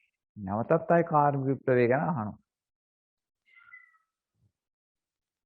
කාර්මික විප්ලවය තුලදී සිදු වූ ශීඝ්‍ර කර්මාන්ත සංවර්ධනයට බලපෑ මූලික කරුණක් වන්නේ. පළවෙනිට කියනවා මිනිශ්‍රමයේ සුලභ වීම. දෙවෙනිට කියනවා ජල රෝධ කර්මාන්ත සඳහා යොදා ගැනීම. තුන්වෙනිට කියනවා ලෝහ වාතු කිරීමේ තාක්ෂණයේ වැඩි දියුණුව. හතරට කියනවා භාණ්ඩ හා සේවා වාණිජකරණය ආරම්භ වීම. පස්වෙනිට කියනවා බලශක්ති ශේෂ්ත්‍රයේ ඇති වූ නව සොයා ගැනීම. මොකක්ද ඇත්තටම කාර්මික විප්ලවයේ සිදු වූ ශීඝ්‍ර කර්මාන්ත සංවර්ධනයට බලපෑ මූලික කාරණාවේ මිනිශ්‍රමයේ සුලභ වීම මේක ඊට කලින් තිබ්බේ නේද? ජල රෝධයේ කර්මාන්ත සඳහා යොදා ගැනීම එකත් ඊට කලින් තිබ්බ එක. ලෝහ වාතු කිරීමේ තාක්ෂණයේ වැඩි දියුණු වීම වාතු ගොඩක් කලින් නම් තියෙන එක. භාණ්ඩ හා සේවා වාණිජකරණය ආරම්භ වීම එකත් ගොඩක් පරණයි. කාර්මික විප්ලවයේදී මොකද උනේ?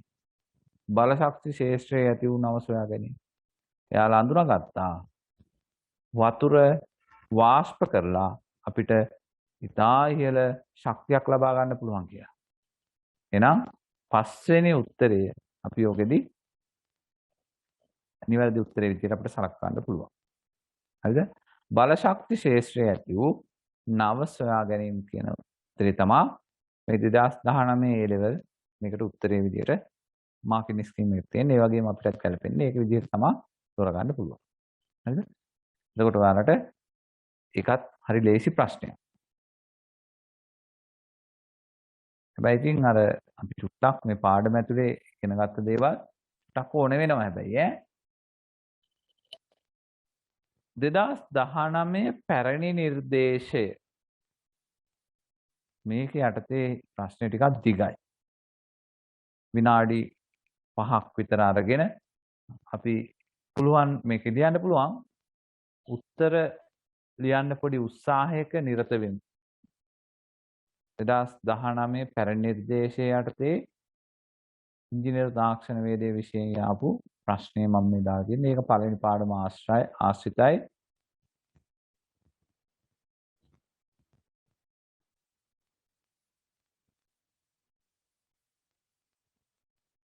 පොඩ්ඩක් හිතලා බලන්න එහෙම අමාරු නෑ. 3 A වල රෝම ඉලක්කම් 1 පොල්ලෙලි ආශ්‍රිත කර්මාන්ත ශ්‍රී ලංකාවේ බහුලව දක්නට ලැබේ. පොල්ලෙලි ප්‍රධාන අමුද්‍රව්‍ය ලෙස භාවිත කරන සාම්ප්‍රදායික නිෂ්පාදන 5ක් නම් කරන්න.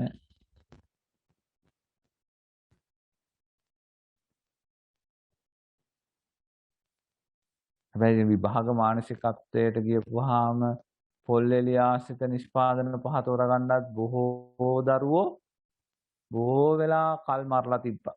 බොහෝ ළමයින්ට උත්තර 5 තියා උත්තර 2 3කටවත් තියාගන්න බැරි වෙලා තිබ්බා. විභාග මානසිකත්වයට. ඉතින් අපි පේපර් වලට අවසානයේ විෂය නිර්දේශය අවසන් වෙලා උත්තර ලියලා ඒ හුරුව අනිවාර්යයෙන්ම කල්තියා ඇති කරගන්න යා යුතුමයි විභාගයට ඉඳ ගන්න කලින්. එහෙම නොවුනොත් අපිට ටිකක් අමාරු වෙයි. හරි? මොකද අපි පේපර් මාකින් වලදී අත්දැකපු දේවල්. බොහෝ ළමයින්ට මේකවත් ලියා ගන්න බෑ. ඒකට අපි උත්තර කතා කරමු ඊළඟට. දෙවෙනි ප්‍රශ්නේ තියෙනවා පොල්ලෙලි ආශ්‍රිත සාම්ප්‍රදායික කර්මාන්ත වලට පොදු ලක්ෂණ 3ක් නම් කරන්න. පොල්ලෙලි ආශ්‍රිත සාම්ප්‍රදායික කර්මාන්ත වලට පොදු ලක්ෂණ 3ක් නම් කරන්න. චුට්ටක් අපි තැල්ල පොඩි වෙලා ඉන්න වෙනවා. අපි කර්මාන්ත දේශීය කර්මාන්ත ගැන කතා කරේ. හරිද? නිකම් පාඩමකට මේ කර්මාන්තේ විතරක් දැනගෙන බෑ. අපි චුට්ටක් ඒක ඇතුලේ මේ පොඩ්ඩක් දැනගන්න වෙනවා. පොල්ලෙලි ආශ්‍රිත කර්මාන්ත. අපිට එහෙම එකක් දෙකක් කියලා නෙමෙයි.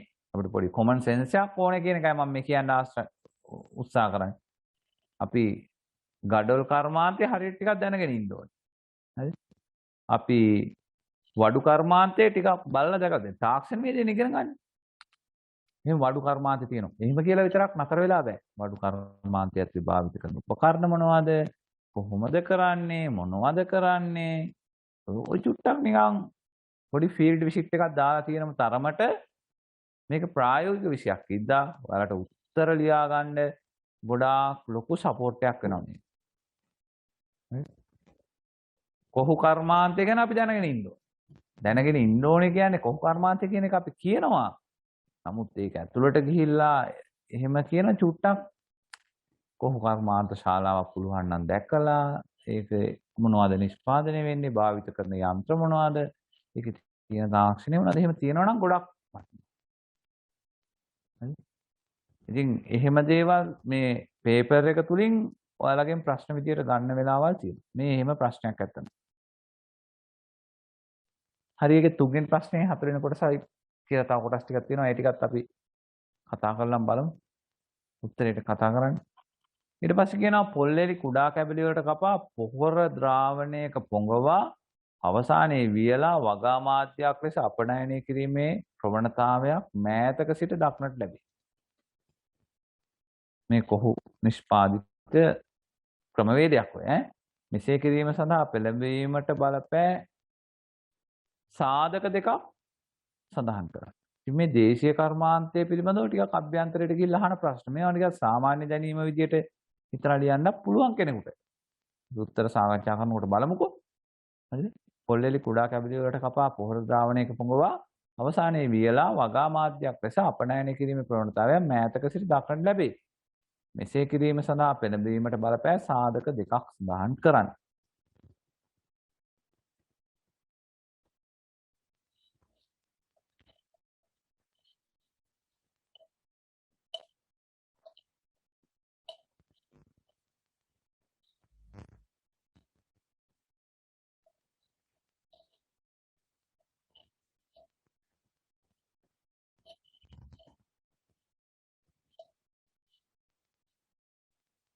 හරි. ඊට පස්සේ හතරවෙනි ප්‍රශ්නේ විදිහට තියෙනවා කොහු කුඩා කැබලි වලට කපා රසායනික බැඳුම් කාරකයක් සමග මිශ්‍ර කොට අවශ්‍ය පරිදි හැඩගස්වා සුපිරි වාහනවල ආසර සෑදීම සඳහා යොදා ගැනීමද වර්තමානයේ දක්නට ලැබේ. ශ්‍රී ලංකාවේ සාම්ප්‍රදායික කොහු කර්මාන්තය කෙරෙහි මෙහි බලපෑ හැකි ආකාරය සඳහන් කරන්න. මේකත් දේශීය කර්මාන්තයට බලපාන විදිය. අපි කිව්වේ නිෂ්පාදන වැඩි දියුණු වීම බලපාන විදිය ඔයාලයින්ම අහනවා අපව.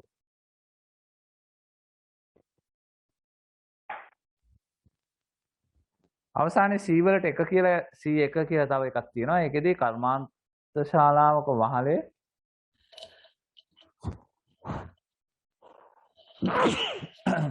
sorry කර්මාන්ත ශාලාවක වහලය විශාල පරාසයකින් යුතුව ඉදිකිරීමට යෝජිතය. මෙති වහල නිර්මාණය කිරීමට හැකියීම සඳහා දායක වූ ඉංජිනේරු තාක්ෂණ වේදේ හැරවුම් ලක්ෂයක් සඳහන් කරයි. මම නැවතත් මේ ප්‍රශ්නේ මුල ඉඳන් එන්නම්. අපි යන් මේ ප්‍රශ්නේ මුලට. පොල්ලෙලි ආශ්‍රිත කර්මාන්ත ශ්‍රී ලංකාවේ බහුලව දක්වන ලැබේ. පොල්ලෙලි ප්‍රධාන අමුලාව ලෙස භාවිතා කරමින් කරන සාම්ප්‍රදායික නිෂ්පාදන පහක් සඳහන් කරා. මේකෙදි නම් අහන්නේ සාම්ප්‍රදායික නිෂ්පාදන. එතකොට ස්පෙෂල් ඒවා කියන්න අවශ්‍ය නැහැ. මොනවද තියෙන්නේ? අපිට පොල්ලෙලි ආශ්‍රයෙන් කොහු නිෂ්පාදනය කරනවා. කොසු මුරුසුද මොනවාද කියලා කියනවා නේද? මුසුන කොස්ස. පාපිසි හදනවා. බුරුසු හදනවා. නේද? ලණු හදනවා. මෙට්ට හදනවා. කොහු කොට්ට හදනවා. ඒකෝට මෙන්න මේ වගේ දේවල් කිහිපයක් අපි මේකෙදි බලාපොරොත්තු වෙනවා සාම්ප්‍රදායික නිෂ්පාදන විදියට. ඒකයි මම කිව්වේ කොහො කියන එක දැකලා අවබෝධ කරගෙන නේද? අපි චුට්ටක් එතන තැල්ලා පොඩි වෙලා තියෙනවා නම් ඒ සාම්ප්‍රදායික කර්මාන්තය කියන එක ටිකක් අවබෝධයෙන් අරගෙන අපිට මේකට උත්තරේ දෙනවා කියන එක හරි සරලයි. නමුත් විභාග මානසිකත්වයට ගියාපුවාම මේ උත්තර පවා අමතක වෙන ස්වරූපයක් අපි විභාග පේපර් වලදී දැකලා තියෙනවා. ඊළඟ පොල්ලෙලි ආශ්‍රිත සාම්ප්‍රදායික කර්මාන්ත වලට පොදු ලක්ෂණ තුනක් නම් කරන්න. පොල්ලෙලි ආශ්‍රිත සාම්ප්‍රදායික කර්මාන්ත වලට පොදු ලක්ෂණ තුනක්.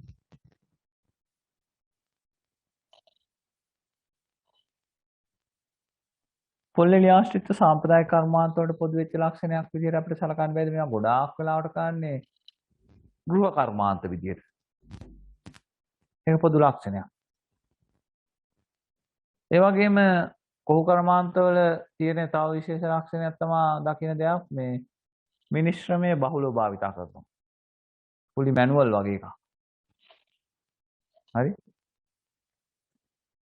fully manual නැති වුණත් යන්ත්‍ර භාවිතා කරලා ඉතා සරල යන්ත්‍රයක් විතරක් භාවිතා කරනවා. සරල තාක්ෂණයක් භාවිතා කරනවා.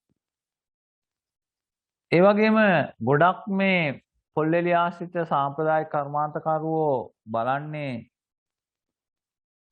ලෝකල් මාකට් එක. වෙළඳපොළ මේ මොකද්ද අපි ආවට තියෙන වෙළඳපොළක් නැතුව මේ ඉන්ටර්නැෂනල් මාකට් එකක් ගැන එහෙම ගොඩක් සලකන්නේ නැහැ. හරි මේ වගේ කාරණා අපිට පොල්ලෙලි ආශ්‍රිත සාම්ප්‍රදායික කර්මාන්ත වලට පොදු ලක්ෂණ විදිහට හඳුන්වලා දෙන්න පුළුවන්.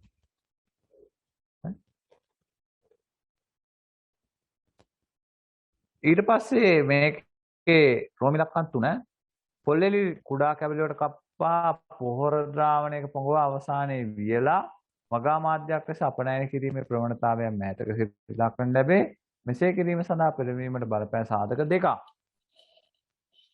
මෙහෙම වෙන්න ගොඩක් හේතුව තමයි දැන් අපේ රටේ වගේ මේ පහුගිය දවස්වල අපි මොකද උනේ? කාබනික වගාවට නැඹුරුණා. මෙහෙම කාබනික වගාවට ලෝපුරත් නැඹුරු වෙලා තියෙනවා. ඉතින් ඒ වගේ හේතු හින්දා මෙන්න මේ වගේ දේවල් එන්න පුළුවන්. ඒ වගේම දේශීය කර්මාන්තකරුවන්ට හා විදේශයට හොඳ වෙළඳපළක් මේක තියෙනවා. දේශීය මේ නිෂ්පාදනය කරන අයට විදේශය තුල හොඳ වෙළඳපළක් තියෙනවා. දැන් නම් දේශය තුල මේක නිෂ්පාදනය කරන කට්ටියන්ට විදේශේ නෙමෙයි දේශය තුලත් හොඳ ඉල්ලුමක් තියෙනවා. හරි. ඉතින් මෙන්න මේ වගේ කාරණා අපිට ගන්න පුළුවන්. ඊට පස්සේ හතරවෙනියට කියනවා කොහු කර්මාන්තක කොහු කුඩා කැබලි වලට කපා රසායනික බැඳුම් කාර්යය සමග මිශ්‍ර කොට අවශ්‍ය ද්‍රව්‍ය හැද ගන්නවා. සුපිරි වාහනවල ආසන සෑදීම සඳහා යොදා ගැනීමද වර්තමානයේ දක්නට ලැබේ. ශ්‍රී ලංකාවේ සාම්ප්‍රදායික කොහු කර්මාන්තයේ කෙරෙහි මෙහි බලපෑ හැකි ආකාරය මොකද වෙන්න පුළුවන්? සාම්ප්‍රදායික කර්මාන්තය සඳහා කොහු හිඟ වෙන්න බැරිද? මේ සුපිරි වාහන වලට සේරම කොහු ගන්න ගත්තොත් එහෙම සමහරට හිඟ වෙන්න පුළුවන්. ඒ වගේම සුපිරි වාහන වලට කොහු හදන්න අපේ සාම්ප්‍රදායිකම් කරුවෝ නැත්නම් සාම්ප්‍රදායික කම්මල් කරුවෝ ඒ කර්මාන්තයේ නියැලෙන පුජ්‍යලයෝ නැඹුරු වුණාම සාම්ප්‍රදායික කර්මාන්තයක මොකද වෙන්නේ? පරිහානියටපත් වෙනවා. නැත්තරම නැති වෙලා යනවා. ඉතින් මේවා තමයි අපිට තියෙන බලපෑම් විදියට අපිට හඳුන්වලා දෙන්න පුළුවන්. ඊට පස්සේ සීවල 1. ඒක කියනවා කර්මාන්තශාලාවක වහලේ විශාල පරාසයෙන් යුතු ඉදිකිරීමට යෝජිතයි. මෙවැනි වහල නිර්මාණය කිරීමේ හැකියවීම සඳහා දායක වූ ඉංජිනේරු තාක්ෂණයේ හැරවුම් ලක්ෂ්‍ය සඳහන් කරන්න කියලා. අපිට ඉතින් ප්‍රධාන වශයෙන් කියන්න වෙන්නේ මොකද්ද? වාහනේ කාප්ප තාක්ෂණය. විශේෂයෙන් කාප්ප අහලා තියෙනවද? ත්‍රිකෝණාකාර වගේ කොටසක් හදන්නේ. වහලේ කාප්ප. එහෙම නැත්නම් වාහනේ තලාද භාවිතා කිරීම. හරි. එහෙම නැත්නම් වාහනේ භාවිතා කිරීම කියලා කිව්වත් කමක් නැහැ ඉතින්. උත්තරයක් විදියට ගන්නේ ගොඩක් කරන්නේ. මාකටිං ස්කීම් එකේ එහෙමත් තියෙනවා. හරි. එතකොට මෙන්න මේ වගේ උත්තරයක් තමයි බලාපොරොත්තු වෙන්නේ. ඉතින් මේ කියපු සේරම අපි පාඩම තුළ කතා කරන්න උත්සාහ කරා. නමුත් ඒ මාතෘකාව තුළ ඔච්චර ගැඹුරට ගිහින් කතා කරන්න තරම් දෙයක් කතා කරේ නැහැ. නමුත් වටපිටාව අපි පාඩම තුළ මතක් කරා. එතකොට පළවෙනි පාඩමාංශයෙන් දැන් ඔයාලට යම් අවබෝධයක් එන්න ඇති විභාගයට මොනවද එන්නේ කියලා. විභාගයට මේ දක්වා ඇවිල්ලා තියෙන්නේ මොනවද කියලා. එතකොට ඔයාලා විභාගය අපි ඉලක්කය අපේ අවසාන ඉලක්කයේ විභාගයේ ඊටම හොඳ සාමාර්ථය සහිතව සමත් වීම නම් ඇත්තටම පළවෙනි පාඩම කියන එක ඒකට ලොකු දායකත්වයක් දක්වන්නේ නැහැ.